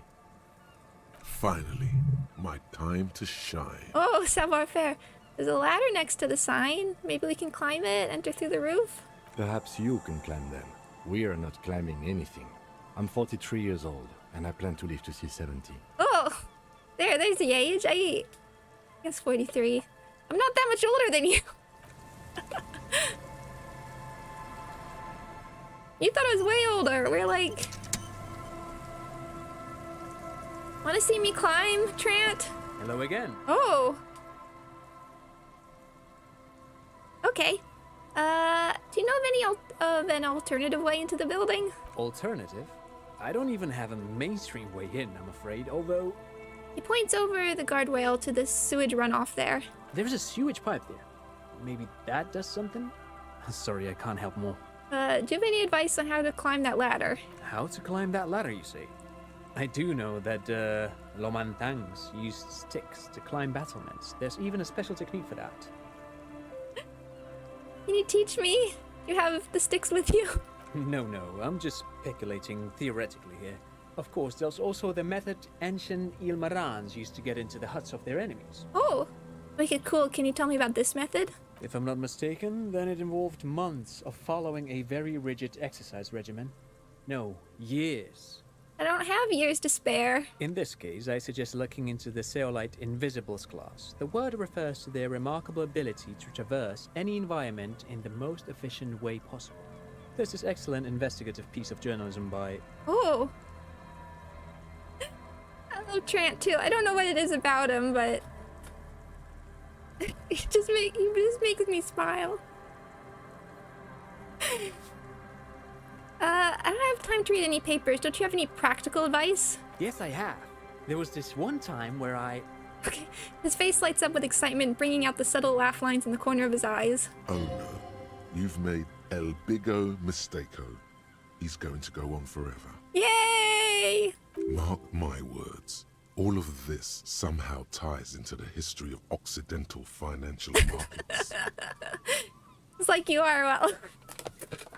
Maybe. I do like talking about things. How to climb that ladder, you see? I won't ask the other thing. I'm just speculating theoretically. If I'm not mistaken, in this case, I suggest looking into the Zeolite Invisibles class. The word refers to their remarkable ability to traverse any environment in the most efficient way possible. Oh yeah, This he was a excellent researcher. investigative piece of That makes journalism sense. Okay, the low man tank thing was enough for me. I'm inspired. Great to hear that. Inspiration can go a long way in physical endeavors. You should try it again now. That is a nerd. But me too. Okay. This is gonna be savoir faire. I might need to change stuff. A rusty ladder leads to the rooftop. Some of the rungs are missing. VTubers and gotcha games. I have read possibly every academic paper I could find on VTubers. Yeah, that doesn't look good at all. Assess the situation. The distances between the remaining rungs are rather wide. You'd have to use the mounting brackets. However, they seem corroded and the peeling rust is razor sharp. In addition, the first rung is going to be tough to reach. It's what, 3 meters above the ground? And you're 180? 190. I'm a giant. Okay, but still, the roof is collapsing and the wind gets pretty brutal up there. Dismounting from the ladder is going to be hard. Perhaps if you were to not climb the ladder. Instead, what if you were to do something more subtle? Subtle. What if you were to reconceptualize climbing the ladder? Ow. Astral projection. Be open-minded about this. What if I don't climb? What if I just teleport? Teleportation is not a thing. The lieutenant stares at you stone-faced. Even if it isn't, no one told you.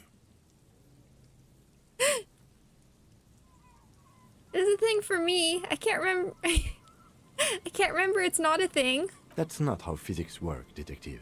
And even if it were, wouldn't you need some kind of apparatus? A teleportation field or... I love this. What are they talking about? The kid behind you whispers, asking his father. Teleportation, Mikhail. It's generally thought impossible. Generally. Won't hurt to try. Oh yes, it could hurt. A lot. He is restraining himself from using a parental tone with you right now. Oh, look at those bonuses. What if I don't climb? What if I just want to see the other stuff? Even if it isn't, no one told you.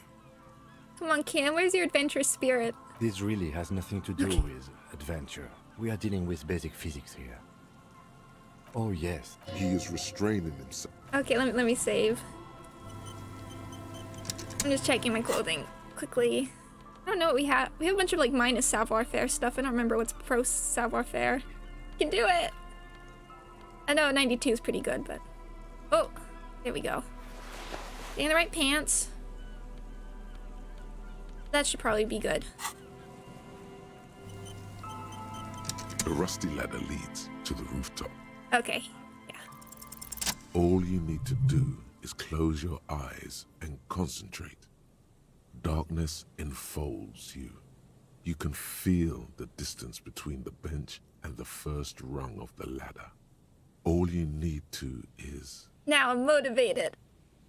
Do it. Zoot, zap, pow, crinkle. It's like magic. You feel yourself disappear, your atoms fading out of existence. Oh my god, I can't believe it. Trant!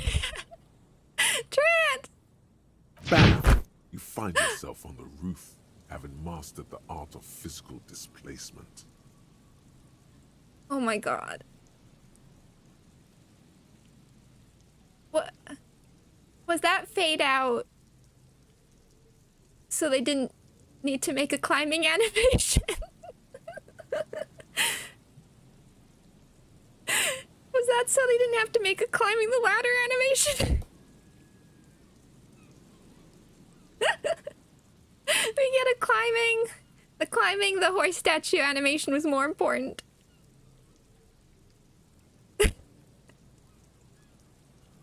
This is incredible. I did it, Kim. I teleported. I just saw you climb the ladder. You just climbed it like a regular person. The wind at the top of the building starts howling loudly, blowing away the lieutenant's voice. Faintly you hear... But what did Trans see? Never mind. Find a way to let me in when you get inside.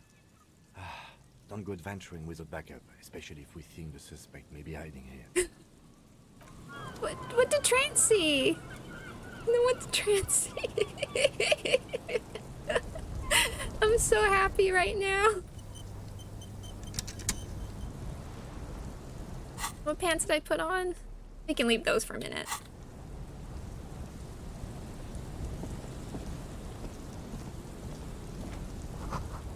The central support beam has been destroyed by artillery fire.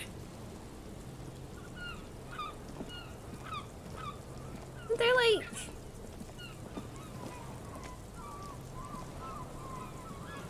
Go over here.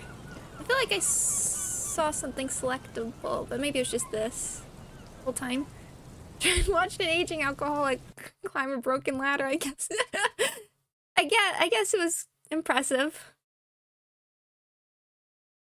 Just wanted to be encouraging. Oh my goodness, I'm so happy. Oh, flashlight, yes, good point. The gun.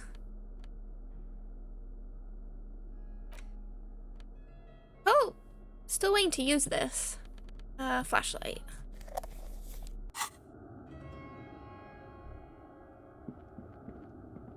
The glass is covered with grime and dust. You can barely see out. Thing here? Oh, postcard! Martinez 98. Been a while since we saw on a postcard.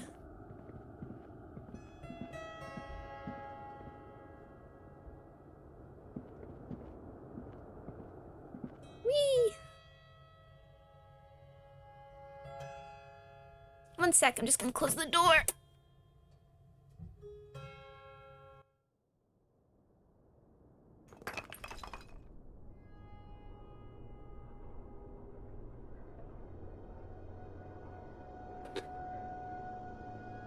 Oh, look at all this. Don't knock over the monitors. Okay, that's out. This collapse nearly sealed the basement. One can barely squeeze by. Antiquated office furniture. Last century, maybe? Brought down and forgotten long ago.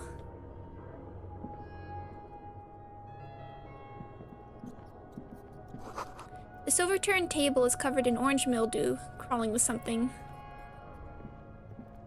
Oh, Kim! Two rusty metal plates that slide apart form a crude door. It's been here under the boardwalk for a while. Who's there? What do you mean, who's there? It's me, Kim. Stop playing around and help me get the door open. No sense of humor. Push the doors open.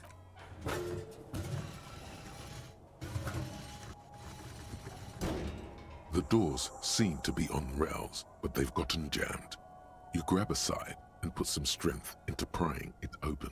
With the help of your partner, the two metal panels slide open with a creak. Although I kind of wonder if you would have said anything if you just left. Huh. I hope no one dangerous heard that. How did you even get there? After you climbed up to the roof, you mean? There's a maintenance entrance under the boardwalk. It's next to a drain pipe, possibly a storm drain. It was easy to miss before. He's quite proud of himself. Oh. Maintenance entrance, so pedestrian. Yes. It's cool to risk your life climbing rickety ladders.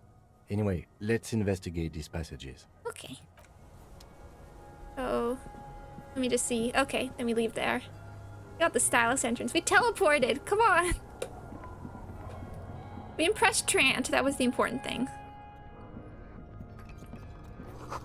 Old file folders in the cart. Documents silvery with mold. It's like canvases. Or metal sheets. Series of thick, dusty panes of glass. Neither. Ooh. Inter-Esolary suit jacket. +1 suggestion. Beans.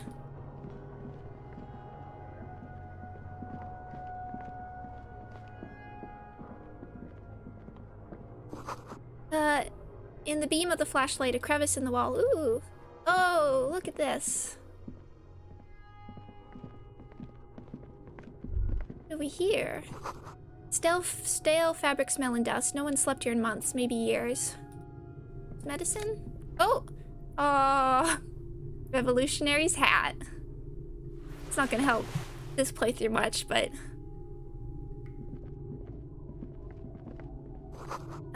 these pots and plates are full of dust and spider webs. The same slit window you saw from the outside. Oh! Revolutionary propaganda on the bunk bed. Ancient flyers and brochures. Could this have been the killer's hideout? And this narrow window, the point of origin of the shot that killed the mercenary? Ooh. This does look like an embrasure, a slit made for shooting out of. Peek out. Outside the window, desolation. Snow falls softly onto the coastal sand, where it melts almost instantly. On rooftops, it lingers. Could the killer have used this as a hideout? It's a great place to hide, certainly. But there hasn't been anyone here in ages. Kim, I can't see the whirling in rags. The shot didn't come from here. Indeed. No one could get a clear view. Well, at least we've been thorough. Okay, so The this... lieutenant's voice betrays a slight disappointment, which he glosses over by reasserting control. So did that... Okay, so that was the boardwalk. No wonder I didn't find that.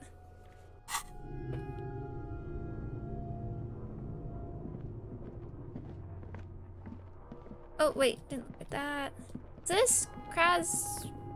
A mustachioed and mutton-chopped man, amateurishly depicted, gazes at you with sad eyes. The plaque reads, K. Mazov. There is a spider web in the lower left corner of the portrait. Yeah, Kraz Mazov. Brush the dust off the portrait. Years' worth of dust is shaken off. The full head of hair, matched by an ample moustache and sideburns, look a bit silly. Someone crouches, heels digging into wet sand. Hands sweep across the sand, grains sticking to the frayed skin of the fingertips. An old man sits on a slab of concrete and taps his fingers against the glass of a scope. Oh. You shudder. Razmazov! What a troublemaker he was. Yes. Looks like some latter-day radicals were hiding out here. They left a long time ago. A long time ago? How long? Half a century? This was probably part of the network of defense posts the communards built against the amphibious landing. He looks around. I think the purpose of this bunker was to produce propaganda. It would have had radio equipment back then, but that's all been looted. What's with all these secret weapons caches and secret bunkers? We have found a lot of those lately. I guess what most people think of as history tends to linger in rundown neighborhoods. Martinez being what it is, no one has gone through the trouble of cleaning out the old bunkers. Good hiding place for someone who's up to no good.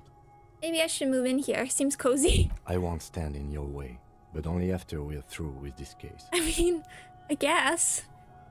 Could someone have stopped through here recently? You mean like Ruby? No, I think we've stumbled on a piece of history.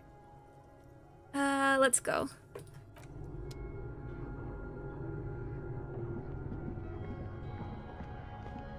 Save quickly.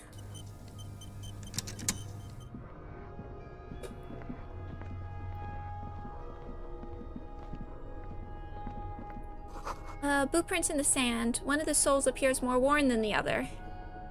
See. There's something in the air, an unnatural buzzing. Maze. The tunnel collapsed. You have to find another way around. Okay. This is making me apprehensive. You know, a confrontation must be coming. It's getting louder, the buzzing sound. Maybe, should I... Do I have to, like... Hold on. Maybe instead of the... So that's... Encyclopedia. I feel like... Swap. You gotta be prepared.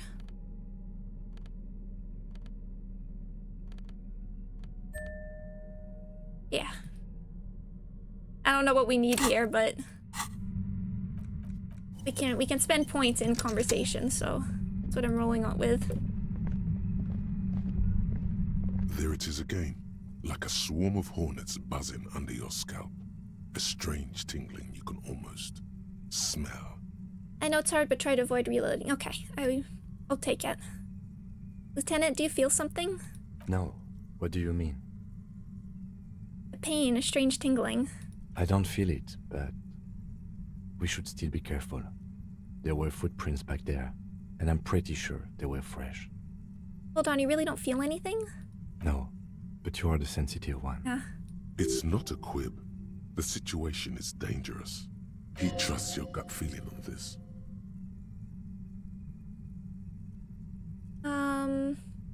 I saw them too. Footprints at the right sole worn smooth. Looks like our suspect. If she's in here, we need to plan our next step carefully. You mean? Once we detain a credible suspect, who knows what the Union and the Wild Pines will do. We'll set in motion events we have no control over. Okay. You will upset the balance of power in Martinez. The deadlock between the company and the Union will destabilize. This part of town is a fine clockwork puzzle. Disturb its peace, and it will start breaking down uncontrollably. Keep calm. Go over the whole situation in detail. We found out Everard's plan to take the harbor. Maybe we should tell Joyce about it. I leave that to your judgment. You already know what I think about cross-pollinating information like this. It's dangerous, but... He just can't be sure. Maybe it will yield something useful. How bad do you think things could get? Well, we are not responsible for what we can't predict, are we? I don't think the entire city will be razed to the ground. He smiles in the dark. Let's try not to worry, he thinks. If you can't predict it, there's nothing you could have done. Yeah. I am worrying. What do you think is waiting for us there?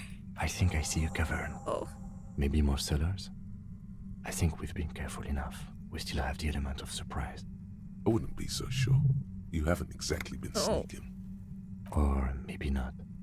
Either way, once we go deeper, there will be no turning back. I don't want to bring the gun. You know what? I did lose the sword, I guess. Oh well. I still want to bring a sword to a gunfight. Matt, are you ever gonna try and play Elden Ring? Quite possibly. I've not played like Oh. Feels strange. I've not played like, it's FromSoft, right? I don't think I've ever played like a FromSoft game. The Souls, I've never tried one. I've always been interested in Bloodborne, although though again, I'm not super strong at like action games, so I've always been a bit nervous of the difficulty. A concrete pipe buried in sand and dust. Looking over here for a sec. Okay.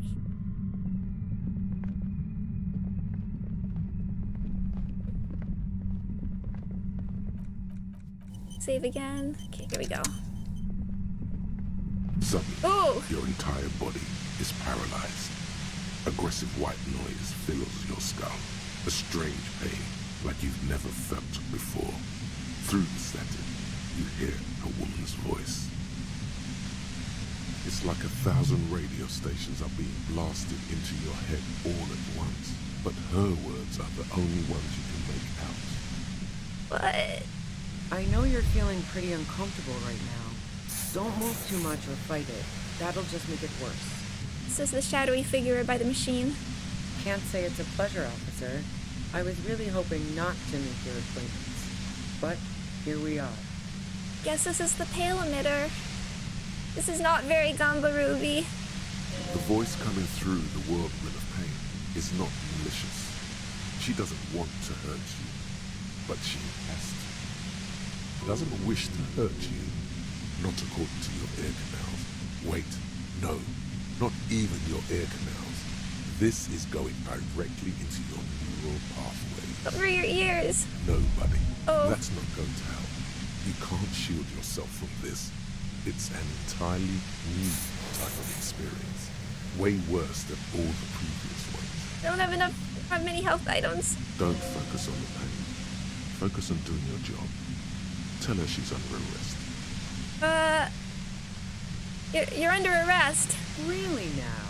Check this out. That wasn't helpful, Volition.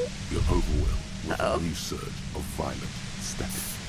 It feels like a blood vessel exploded in your brain. What's happening to me? I'm using a pale latitude compressor. You and your partner have been caught in its field. The explosion of static you're hearing is the ULAN frequency. Blasted from that pale emitter that Angus mentioned. I saw your equations. It's the ULAN frequency. Saw my equations? You've been sniffing through my lorry, right? I expected as much. I am a bit surprised you knew what you were looking at.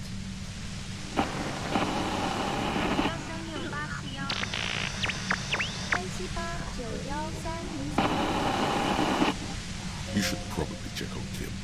That's what good partners do. Yes, look back at Kim. How are you doing? Right behind you, officer. Eyes closed, the lieutenant is doubled over. He's still alive and breathing. A pale latitude compressor is used to sort of make the pale more manageable. With a lot of these, you can force a radio signal grid on the pale, literally crunch the distance across it. Signals are relayed across a series of repeater stations fixed to buoys.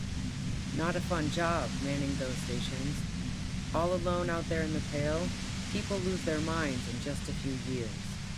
So, what we are experiencing is a concentration of radio waves.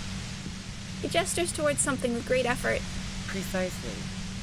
This is an industrial strength paraboloid. It's meant for forcing dimensions on something that doesn't have them. Needless to say, the frequencies used are out of this world.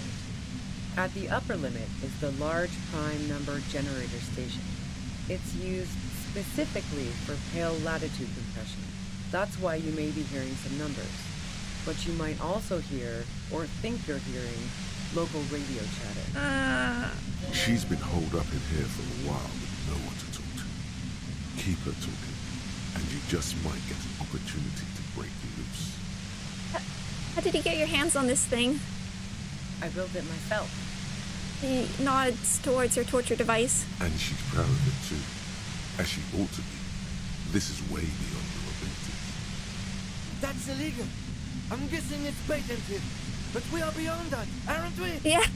Oh yeah. Way beyond. She studies her death ray and the law officials trapped in it. shoot it? Can you choose to shoot it? I didn't break. No. Didn't equip the gun. Will I stay like this forever? No. Once I shut down the compressor, the pain will end. It may take a few minutes for you to steady yourself, though. It's a bit like waking out of a very confusing dream.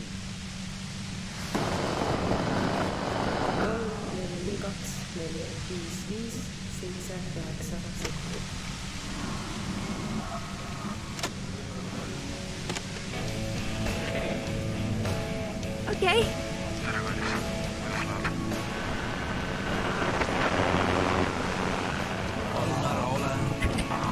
We can have a soundtrack to our deaths.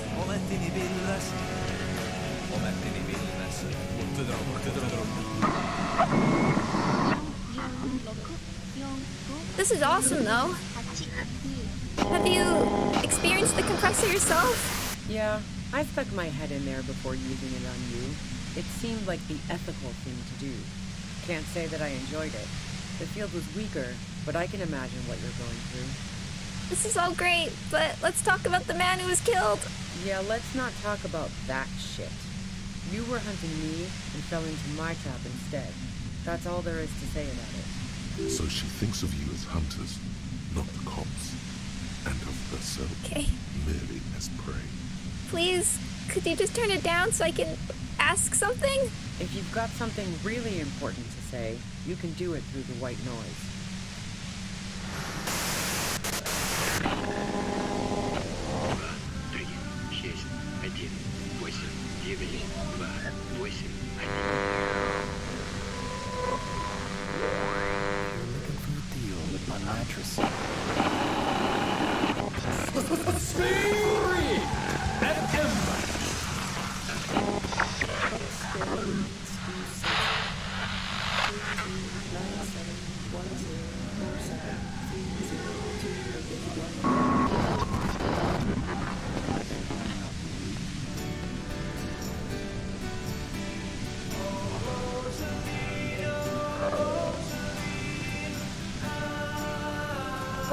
Worse than death.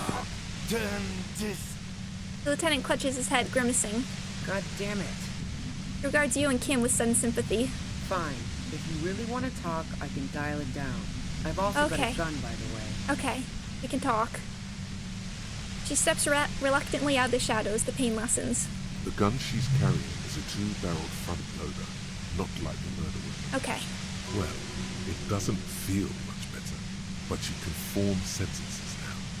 Thinking doesn't seem to hurt as much. Just keep her talking, and you'll get through this. There's only 3 meters between you and the machine. If you keep her distracted for long enough, maybe. Be careful when you make your move.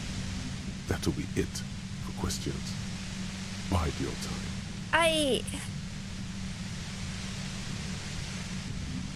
Red check. Okay, let's talk. How did you know we were coming? I heard you in the passages, and I've been preparing for quite a while. By hiding bullets under floorboards? So you found my shack, huh? I'm not surprised.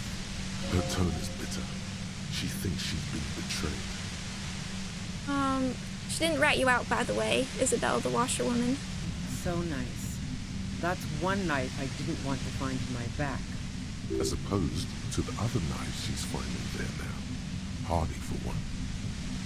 You're desperate, aren't you? I was. Before I caught you in the pale latitude compressor.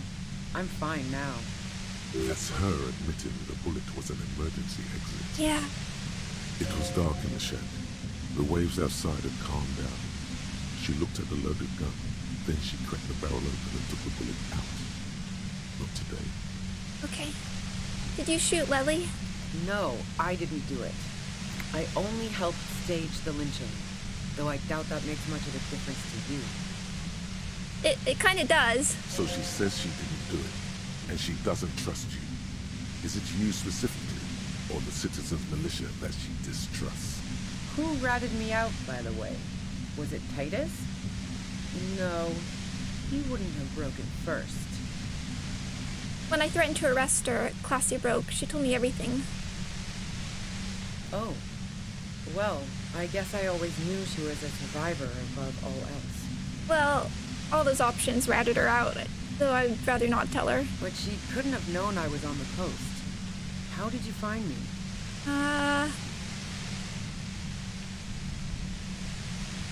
I guess Titus told me it took some convincing. Oh, fuck. Took some convincing my ass. Those It guys did. liked me, I know it. This is what happens to people whom people like. A dull despair is creeping into your Aw. eyes. How the fuck did the rest of you get by?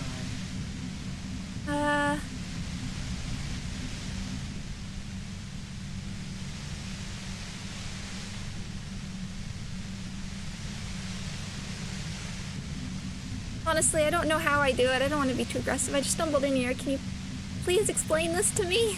What shit? I told you I didn't do it. Sounds pretty simple to me. A strong moral compass.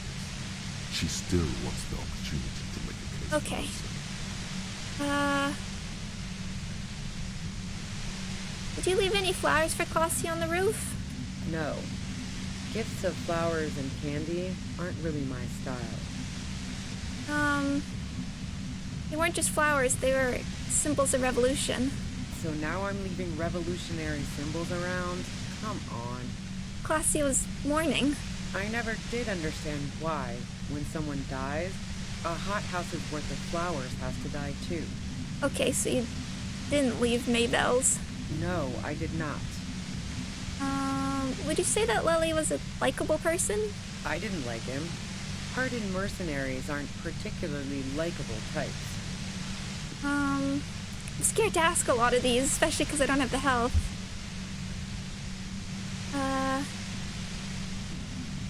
There's nothing more personal that you had against him? Perhaps his way with women? You think I was envious of his conquests? Look, pussy's not a problem for me, and definitely not a reason to off someone. Okay. Did you feel protective of the Union? Yeah, sure. And I didn't like Wild Pines sending in those foreign hirelings. Me and a fuck ton of other people around here. She didn't hate him, okay? Okay. I have other questions. I'm listening. Do you have an alibi for when Lily was shot? Man, I was with the boys the whole night. I hope they at least bothered to impress that upon me. Yeah. There were 10 minutes they couldn't account for. You mean the length of a toilet break? That wouldn't even have been enough time. Our investigation has shown that 15 minutes was just enough time to commit a murder. Wow. Now I'm curious. Please, explain. There's a secret way from the first floor of the whirling to the roof. Don't know it, but also... She frowned, studying your face. Evaluating your competence as a police officer. The shot couldn't have come from the roof, or we would have all heard it downstairs. That's... yeah. She has a point there. No one mentioned. Yeah. The pain stopped him from finishing the sentence. That didn't go super well. You've got to lay something better on her. You have a gun. And? Where did you get it? The gun store. What gun store? Trigger Happy Jacks. That doesn't sound like the name of a real store. What did you think? That I'm going to squeal on my gun supplier? Yeah. Sorry, I'm not that kind of gal. I see it's a front loader. Do you have another gun somewhere? Sure don't. Okay. The breech loader? No. This is such a wipeout. Yeah, maybe. Yeah, evidence. You like Claudia a lot. I considered her a good friend, yeah. You a girl like her? God. Harry! But you want to be more than just friends. Oh, so that's where you were going with this. You said you wanted to run away with her. That's a very sentimental way of putting it. We both had pasts we didn't want to catch up with us, and we enjoyed listening to music together. Why not go on a road trip? The lieutenant watches her expectantly, occasionally shaking from the pain. Okay, fine. I was into her. Clausy was into me too for a time, I know it. We even fooled around once. And yeah, After that, I thought maybe we could make a go of it. Klaasje only said they maybe kissed. Someone is lying here. Wait, Classis said you only kissed. If that's what she wants on the record, so be it. I'm not about to go into details for you to jerk off to later. Yeah. Seriously, just move on. Yeah, then what happened? She rejected me with some wishy-washy bullshit about how she was confused because she felt so close to me and valued my friendship so much, and how guilty she felt for leaving me on. Klaasje. I knew that wasn't the whole story, but thought, fine, I'll take it and move on. No ill will then. It wasn't a problem for her. Klaasje says you got very angry when she started seeing Lily threatened her. Yeah, one time when we'd both been drinking, I said some heated things about how dangerous her patterns with men were. It's fair. I was a little worried she'd blow it out of proportion in her head. All the drugs she was doing can make you feel like you're living in a DeLorean tragedy. By the way, DeLorean tragedies are still held in high regard for innovation in language and motifs. They are also known for overwrought emotions leading to catastrophic outcomes. Thanks, Encyclopedia. Despite everything, you helped her by staging the lynching. Yeah, the girl seemed terrified. The merc was beyond caring what happened to his mortal coil. It was a no-brainer. What? Like, I don't want to accuse her too much, but like, what is the deal with the holes in the hallway? I'm not following your clever insinuations, Detective. It's just the hole in Klaasje's wall is pretty suspicious. Look, I'm not aware of any hole in Klaasje's wall. And if I had been, I would have told her to get it sealed. That's what friends do. I believe you. So you haven't been watching Klaasje through a hole in the wall? Nope. Look, she has an effect on people. That je ne sais quoi that makes it impossible not to look at her when she walks into the room, and very difficult to look away. But travel enough and you realize, for the same reason that she's everyone's type as an object of desire, she's not irreplaceable. Oh, there are other things I'd like to ask about. Go ahead. It's your body. And mine too, he thinks. But keep on. This must be done. Okay. Sorry, Kim. Do you like to hang out on rooftops? Who doesn't? Oh, you probably mean Klaasje's rooftop. Sure, I've hung out there. She's got this great antenna. Yeah. Is that the only reason you hung out on the roof? The view's pretty bomb, too. But you might say the antenna was the main attraction there, yeah. Along with Klaasje. So what's so great about her antenna? It's very powerful. I used it to tune into RCM frequencies. That's how I knew to be prepared for your arrival. Yeah. Okay. So, you're sure you didn't move them up from the roof? Yes, I'm sure. And anyway, as I said before, the shot had to have come from afar. Okay. You're running drugs for the Union. I've been through your lorry. So, Heart of Gold Tommy fucked me over too. Never trust a musician. He didn't. That really comes as a blow to her. No, he didn't. I found my own way in. Okay, great. You got into my lorry on your own. What now? You're going to arrest me for drug trafficking? Bitter smile. Beneath it, she's relieved Tommy didn't betray her. You had a financial incentive to kill the merc. Man, it's to get away from all that murderous shit that I left Jamrock, my previous employer, for the Union. The lieutenant is unable to articulate his question. She deliberately avoided naming the mob she worked for. Okay. Might be able to find this out later. I got lucky being a dispatcher. Never had to do any of the really dirty work myself. This gun has only been used for self-defense against serious scum. She turns the knob down just a millimeter. There. It's going to be easier to reach the machine now. You're threatening us with it. Based on what I've heard about you, you are serious scum. Your spawn's holding your gaze. Okay, let's take a step back. Yeah? Where? More questions before doing anything. Okay. Who killed the merc if it wasn't you? How should I know? As I keep saying, He already had a bullet in his head when I got to him, and there hasn't been any useful gossip over the radio. Those rings around her eyes, her tired voice. She's been staying up late, listening in on the conversations crisscrossing Martinez. Police radio? You've been following the case? Who hasn't? You know, I can still see him there, in Claus's room, lying on his side. He was still warm, but the bluish light coming through the broken window made him look as though he'd been dead for a good long while. What happened Sunday night? Tell me your version. She eyes you warily, as though gauging your sincerity. She's refusing to adopt the demeanor of a cornered animal, a leader with no one to lead. She still wants to retain some control of the situation. It's okay. We just want to... Struggles to finish the sentence. All right, don't kill yourself over it. I was shooting the shit with Hardy and the boys over a few beers, like always. Then Klasha comes in, all pale and shuddering. She sits down with a drink, trying to steady her nerves. So I grab a seat next to her. Oh, hello, Triple Socks. Welcome. Quite a lot we're going through. We're really in it now.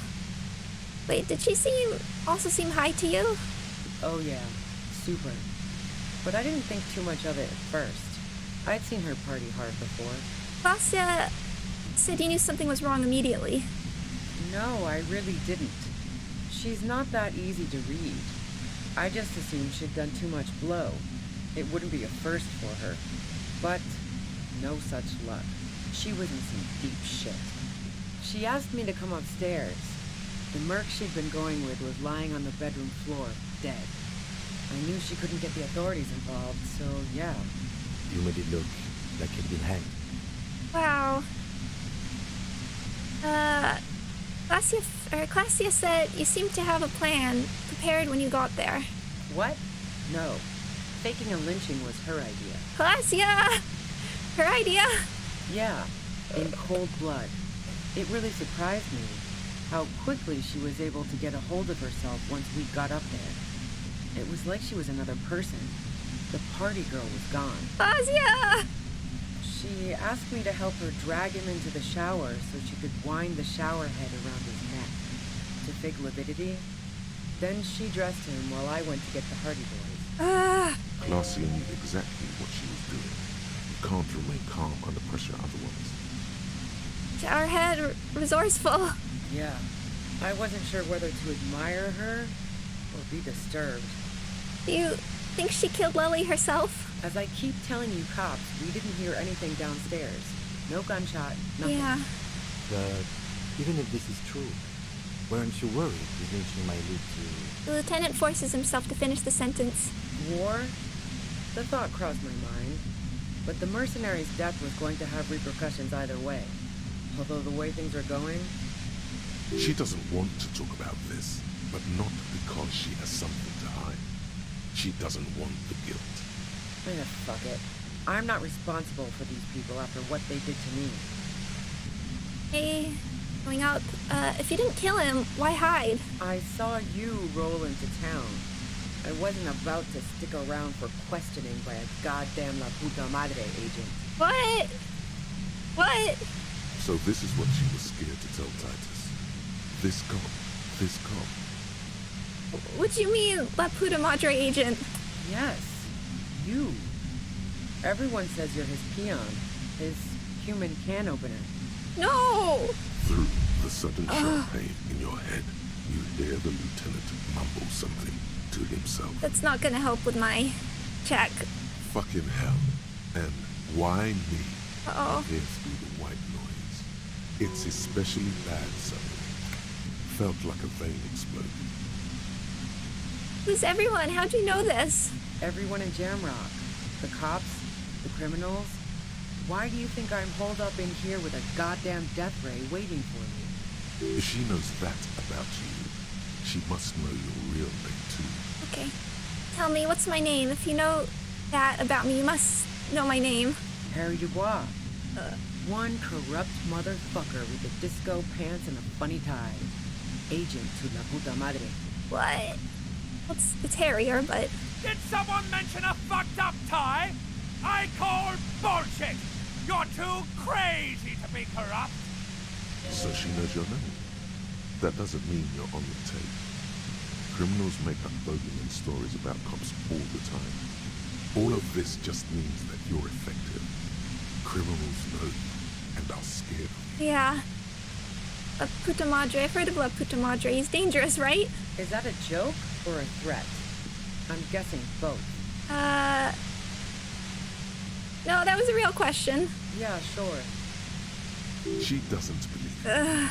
I'm sure La Puta Madre himself will explain it all to you soon enough. I'm glad we have necktie for backup. A man in a white suit walks through a garden coaxed from soil that had once been covered in asphalt. A city block closed off from the rest of the city by dark buildings. Rows and rows of poppies, most of which have lost their pink bloom, flank his steps. The man looks around, then up at the sky, sighs. Taking out a knife, he crouches at the end of one flower bed. He scores a seapod, very gently. Milky sap begins to ooze out. The pain comes over you again. What did you do to this madre anyway? You've been to my lorry. You think the biggest player in Jamrock appreciates competition? Now I have hairy can opener in my lair. Fucking Titus. I thought we had an agreement, she thinks. This was not supposed to happen. She's not going to change her mind that easily. Oh. She still perceives you as a threat. I'm scared I'm gonna die any minute. Wait, one thing. Possibly small, but she said you rolled into town. Is that you singular or plural? Huh. She might know something. When I came into town, was there anyone with me? Yeah, you had your death squad with you. What? What happened to them anyway? Who was in this squad? Well, it wasn't this scrawny dude. You had 2 guys and a lady. The guys looked pretty buff. Lady wasn't bad either. Was Jean and Judith there? I don't know how buff Jean is, but... And who's the other one? What else can you tell me? One of the guys seemed chipper, a blonde. The other had a brooding something or other about him. And the woman was the only one in uniform. All were carrying. Wasn't John in uniform? That sounds like John. That sound about right? I don't know. No idea who these people are, literally. Oh, it's probably Mac? Okay. Satellite Officer Vic Mayer looks out of the window grimly, then puts his coffee down and turns to Patrol Officer Miller. We could either take a room here in the whirling or go home for today. Let's go home, Jean. Nothing's going to happen today, she responds quietly. Jean takes his blonde wig off. Call Heidelstein. He can give us a ride. Isn't that Trant? Wait. Trant is with them?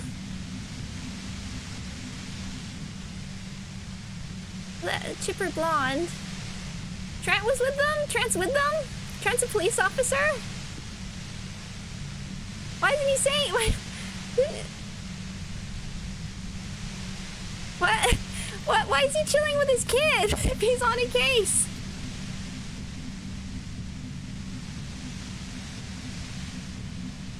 What? This is all too much. I know them. They're in Martinez. Friction, lock, set. Don't leave me here. Please delete. Trap betrayed me. Fantastic. I've got to get on the road. Then you can go find your friends. Unless you have anything pressing to ask me. Brendan and I never got this dialogue. I had no idea you could learn about this stuff here. How cool. I'm like, what? Why did Trant bring his kid? And like, I mean, I guess they know about the memory loss because they're all just chilling, but... Because they seem sort of aware, but like... So is it not their case as well? Why are they all just hanging around? Do you know about the bunker next door? What bunker? The communist hideout back there. Don't know anything about it. No one's been around since I set up camp. But I'm sure I'm not the first vagabond to... Her voice trails off into white noise in your head. It feels like an aneurysm approaching. Uh-oh.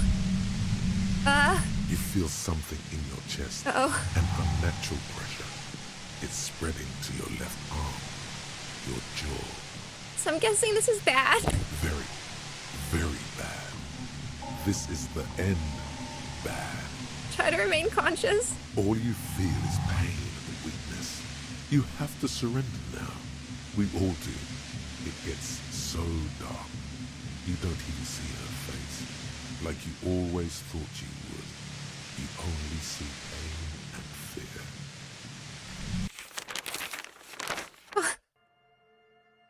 Cop suffers final heart attack. A detective lieutenant of the RCM passed away yesterday.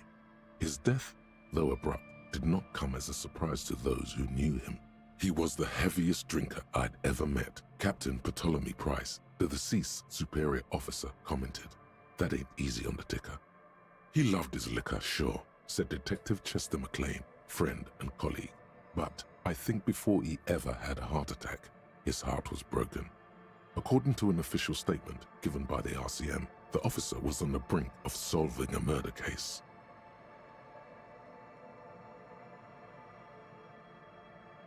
Well, yeah, I guess that's it.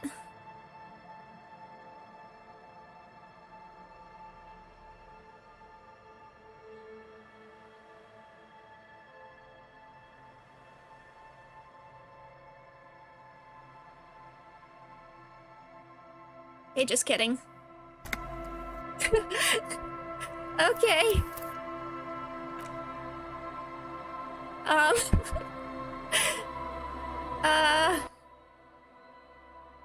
Well, that was my first game over.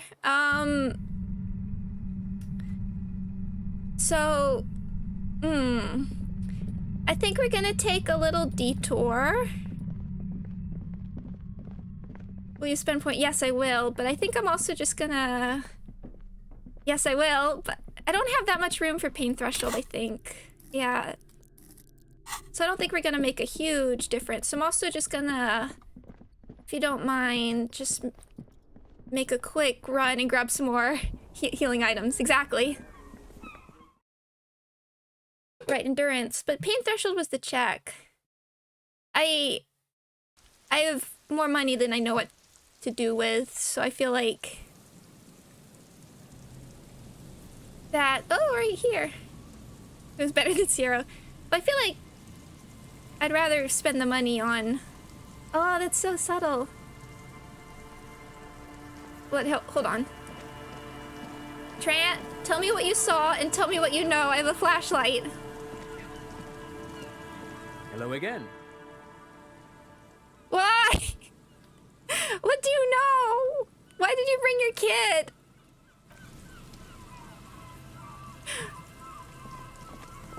I know, like, he's just rolling with the memory loss. Is what? Like, I think they're aware. Is his idea like... I guess my colleague is brain damaged. Might be educational for my son.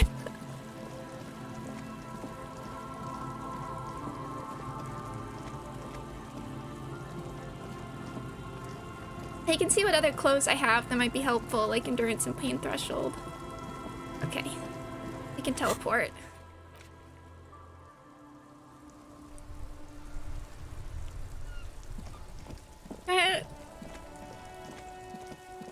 He's really a police officer. He's part of the team. I'm so happy. I'm so happy.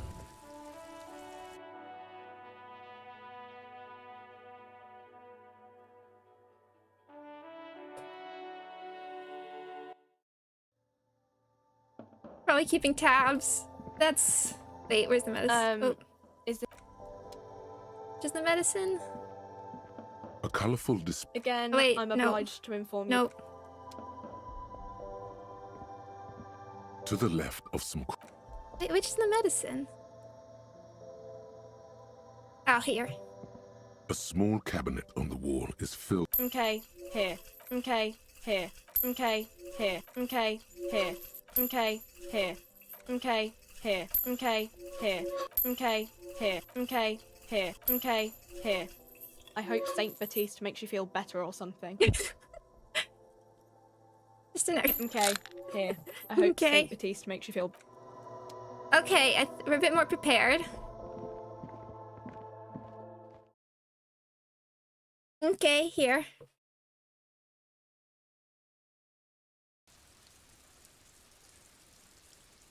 Okay, sorry for that. Sorry for that detour, Kim. But it's actually very important.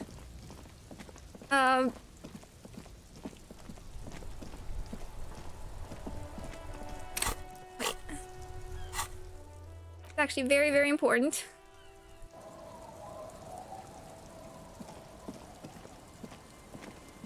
What is this about being a peony? I don't know what to make of that. I thought we can't be evil if we're super cop.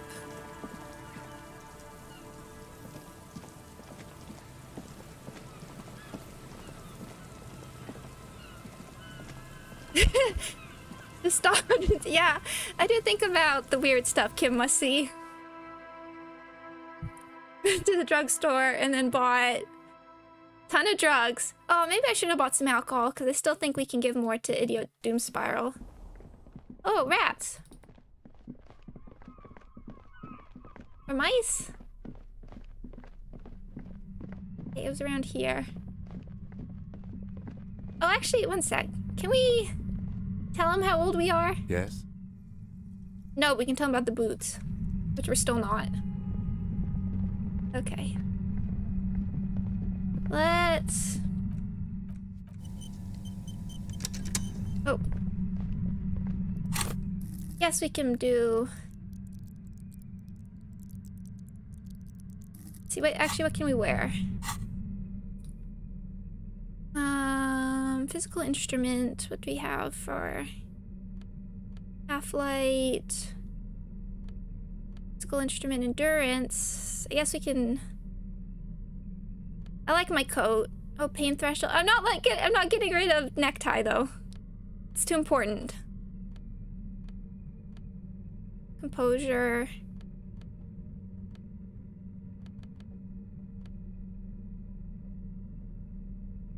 Okay, pain threshold and half-light. These are all good for pain threshold. Half-light, drama, logic, drama. Logic. Action speed. Okay. We'll change the jacket as much as I love it. We could do endurance or pain threshold. I think we'll do the pain, try and get somewhere with the pain threshold. Because we can heal. So I don't feel like I need the endurance as much. Electrochemistry and the glasses. I like them for the encyclopedia, but which is not as necessary here.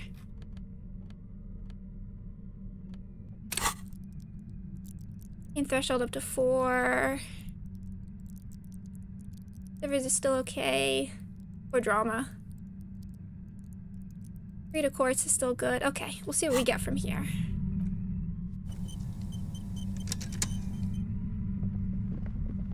Suddenly, Whoa. your entire body is paralyzed. Okay, let's... It's like I know you're feeling Yeah. pretty uncomfortable right now. Can't say it. the voice cut doesn't wish to hurt you. No, buddy. That's not going to help.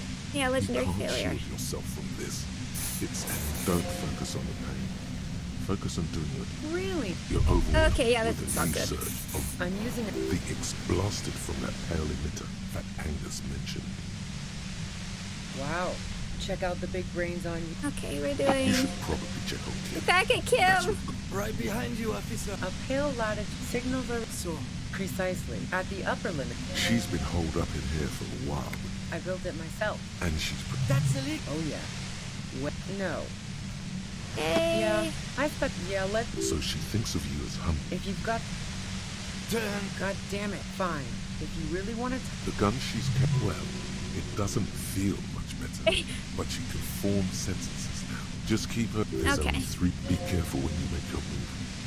That'll be it for questions. Hey, we're up a bit. How did you know we were coming? I heard you in the passages.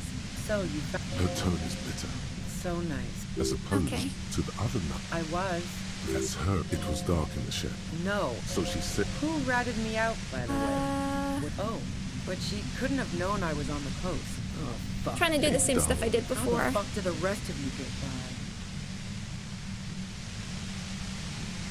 What shit? a strong moral.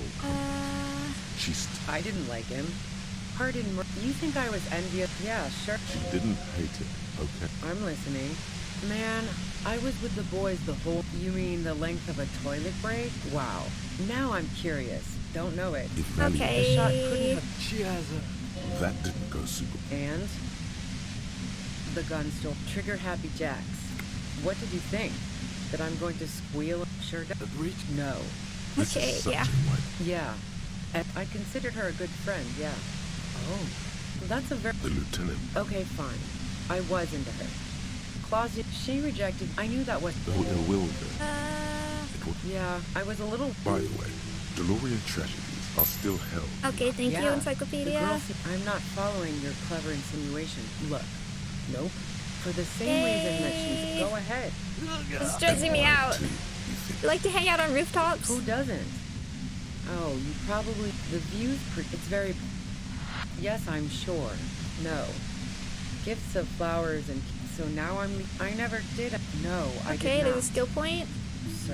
That really comes as a blow to her. Okay, cool. Beneath it, she's relieved. Tommy. Man, it's... She didn't. I got lucky. There. It's going to be easier to reach the machine. Based on what I've heard. There's a sinister note in her voice. Even Yeah? more questions. How should I... Those ring buddies. Who hasn't? He was still... She's refused. It's okay. We just want... All right, don't... She sits down with a... Oh, yeah. No, she asked... You made it look like you'd been hanged. What? No. She looks shaken. Ah, Claudia. Cold. She asked... Glacia knew exactly what she was doing. Yeah. As I keep telling you cops... But even if this... War? I mean, even if she didn't I'm kill not him herself, responsible for these there's... people I after guess what she they could have did got to me. somebody too, but I don't know why. I saw you... So this is Yes. through the sudden shell pain in your head. Fucking hell. And Yeah. it's especially bad suddenly. Felt like a vein exploded. Everyone in jail... If she knows that, Harry Dubois... Did someone... so she Thanks, knows that necktie. all of this, I don't know. Sounds pretty good. Is that a joke? Yeah, sure. She does. I'm sure La A man in a white robe Hey. taking out a knife. He crouches. You've been to my lorry. I thought we had an agreement. She's not going to change her mind that easily. She still perceives. Yeah. Wait, one thing. Possibly small, but... Okay, she when I said came into town, was there anyone with Yeah, me? you had your death squad with... Well, it wasn't this scrawny dude. You had two guys and... One of the guys... That sounded... No, Okay. I'm Satellite Officer Vic. Let's go home, John. Nothing's going to... Fantastic. I've got a... What Bunker, bunker? communist Don't know hideout. anything of... Okay. It's a lot of health. Keep calm. Breathe in. Okay. After the pain recedes, it's a little clearer. I'm a little nervous about destroying it, but let's go. I wish I had my sword. Go, Harry.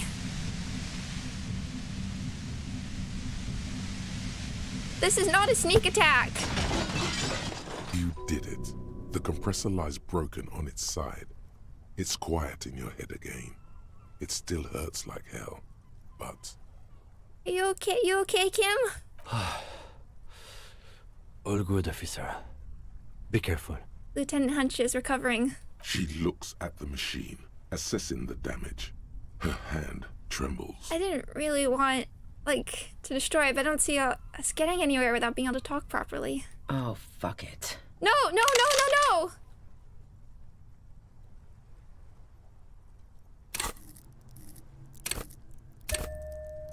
Lee, is this the rhetoric check? She's truly desperate. She thinks she has no other options. You need to give her options. What options? You know.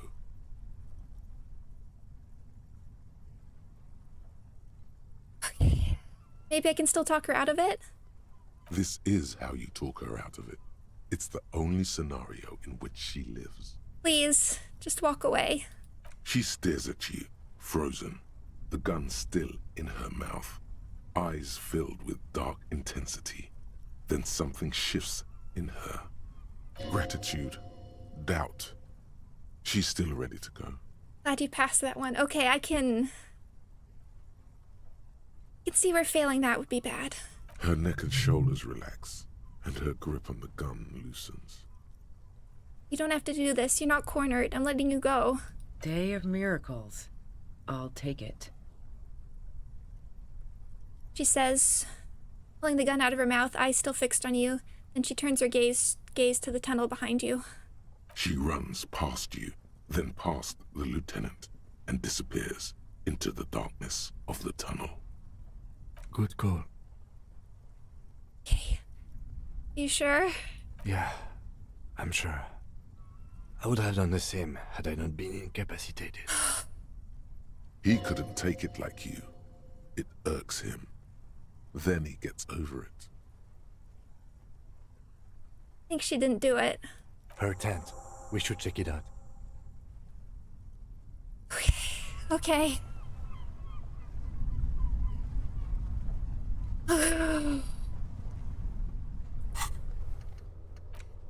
Ruby's gone. Go to her tent. Yeah, she can go.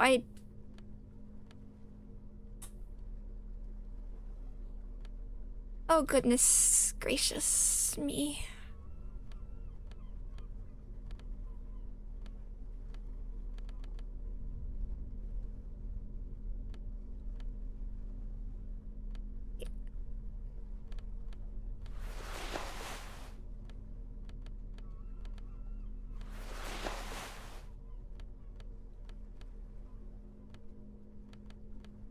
Yeah, that could. Wow, okay, yeah.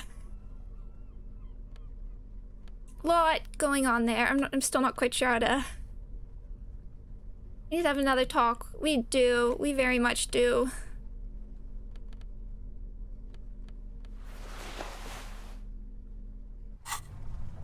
But first, we're looking over here. Just lying. Clausia! Ooh. Money. That will pay for all the health I bought. Cooking utensils. She has prepared herself porridge with bananas. Oh, thank you. The plain red tent stands by dispassionately. It was pitched by practiced hands. She's used to camping out. The tent looks old, but well maintained. In the darkness of the tent, a rolled-up sleeping bag, cooking utensils, some books, and a kerosene lamp. It reeks of cigarettes. Shine your flashlight on the books. Assorted soft covers, mostly pulp horror. A motor carriage lies buried in the snow on one cover. On another, a ghost airship. You also see a collection of radio enthusiast magazines. See anything? Sift through the magazines. Rager Monthly, Journal of Material Science. More Technological Digest. One of the magazines doesn't have images on the cover. It's not a magazine. It's a leather notebook. Notebook, take it. You pocket the worn brown leather journal. Let's take a peek. A trusted friend left behind. Oh. We should read this immediately. Like, right now. I agree.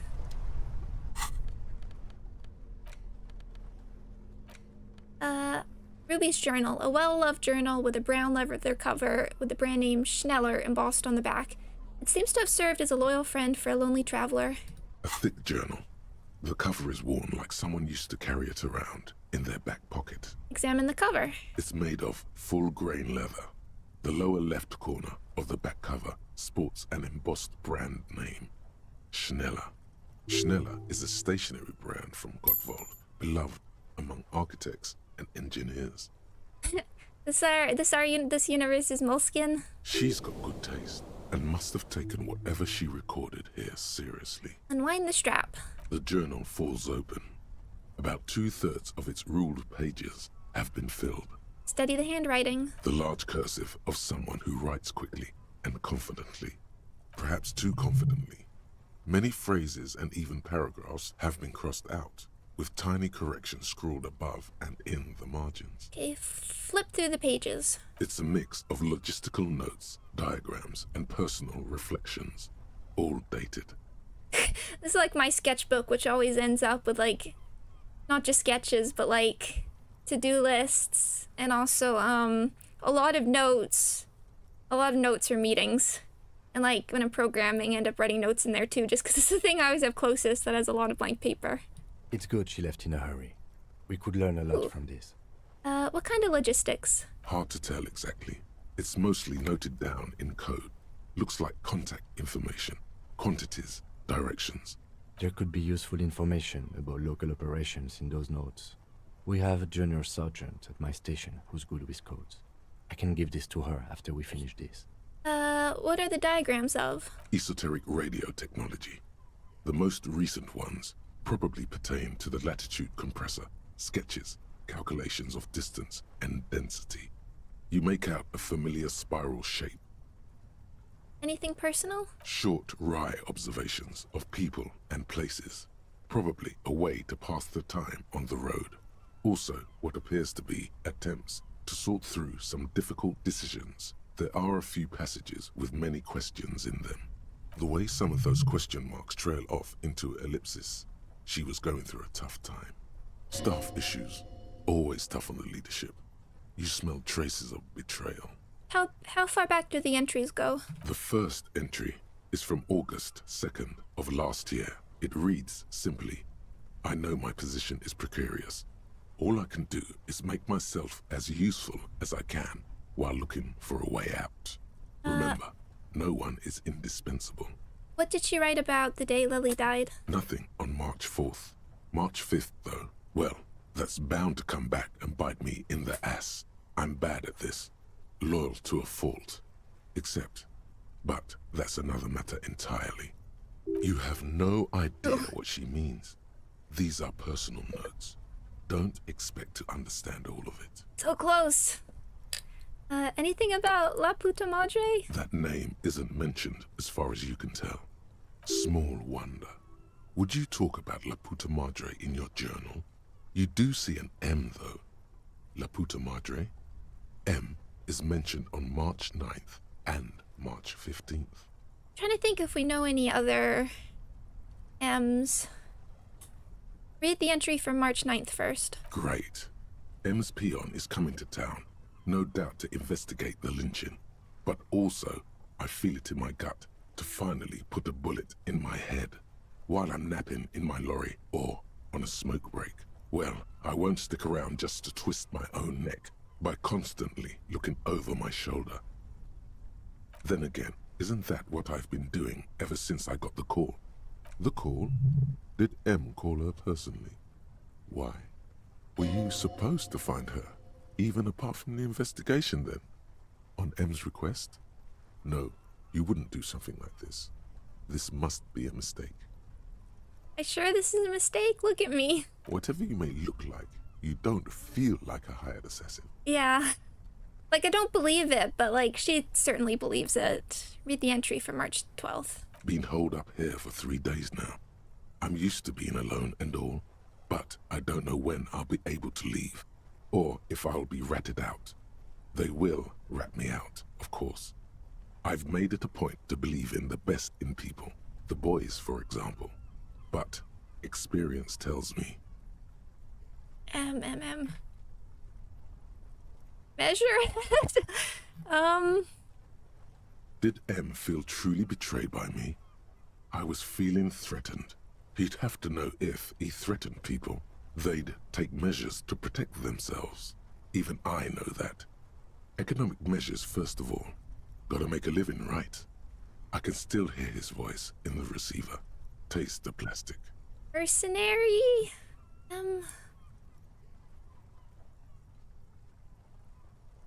The entry ends abruptly.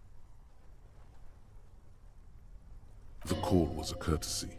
He must have held her in high regard to personally tell her he knew about her plan to run drugs for the competition. Look at the... What's the most recent entry? The most recent entry is from today. It reads, "Even when I leave here, if I leave here alive, what's my next move? Staging a lynching is a crime, even if I'm not accused of murder on top of that. Forever on the run. Not really my idea of the open road. Man, I was really looking forward to winning." Measurement mastermind theory. Oh no. It looks like she might have been framed. The lieutenant taps on the page. That would be a first, or a fourth. But who's counting, he thinks. Very rarely does anyone actually get framed. She didn't do it, then maybe it's good that we didn't catch her? I wouldn't go so far as to say that. We have other reasons to arrest her. Besides, I'm not sure her life as a fugitive is going to be much better than we does. Especially if she has problems with the Madre. Martinez? Kim, am I really a La Poudre Madre agent? No, I don't think you are. Ask someone in your precinct if you want to be sure. John Trant, do that! He truly does not believe you are. Perhaps he shouldn't be so trusting. His trust is well placed. You aren't. He can feel it. And who do you think killed the merc? Clausia was the one who pointed the finger at Ruby. Perhaps she was trying to steer us away from herself, or... No one heard the shot. Maybe she had an accomplice. Either way, we need to keep an eye on her. Yeah. That's what I think. I mean, at that point, that's the option. That the shot did come from far away. One thing is for certain. We have business back in the whirling and rags. Questions to ask. We should get to it. Yeah, there's a lot. Okay, well, let me just finish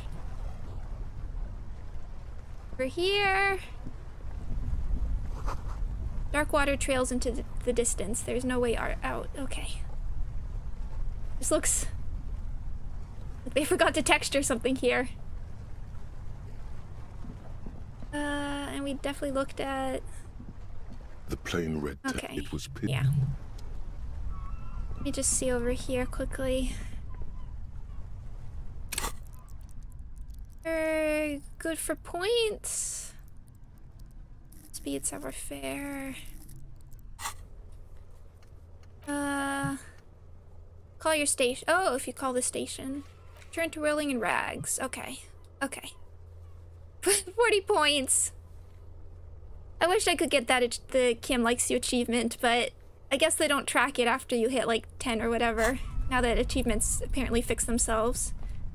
Okay, I think I'm gonna finish up for there. I don't... that was kind of a lot.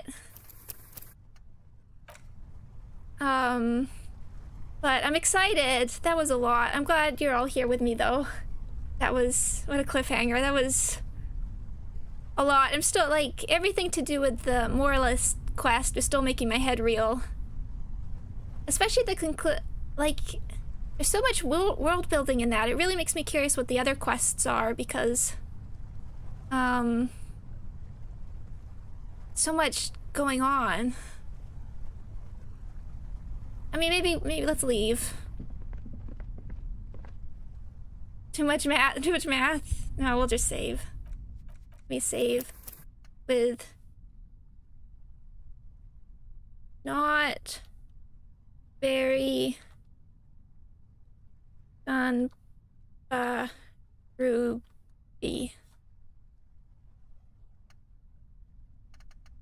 Oh, they are quite different? I'm really curious, because, like, that felt like very important, like, just that sort of world building and then needing to make that choice, and how it ties in with Kim. Like, it felt... I'm really glad I went for the moralist quest, just because I really like the conclusion and just some of the lines Kim had there at the end. But, like... Yeah, sorry, I'm still... I would like to have something more deep to say, but I'm still sort of processing all of it. And I do kind of laugh that I was trying very hard to get through everything with Ruby there, and then I died finally. I guess it had to happen once. It had to happen once, but it was kind of anticlimactic to have that happen and then need to go run back and forth. But I guess next time we'll be going back to the Whirling in Rags. I'm aiming to do it over the weekend, probably, if everything goes well. But thank you all for being there. It's when I have these tough moments that I'm glad to have people supporting me, because wow. A lot there.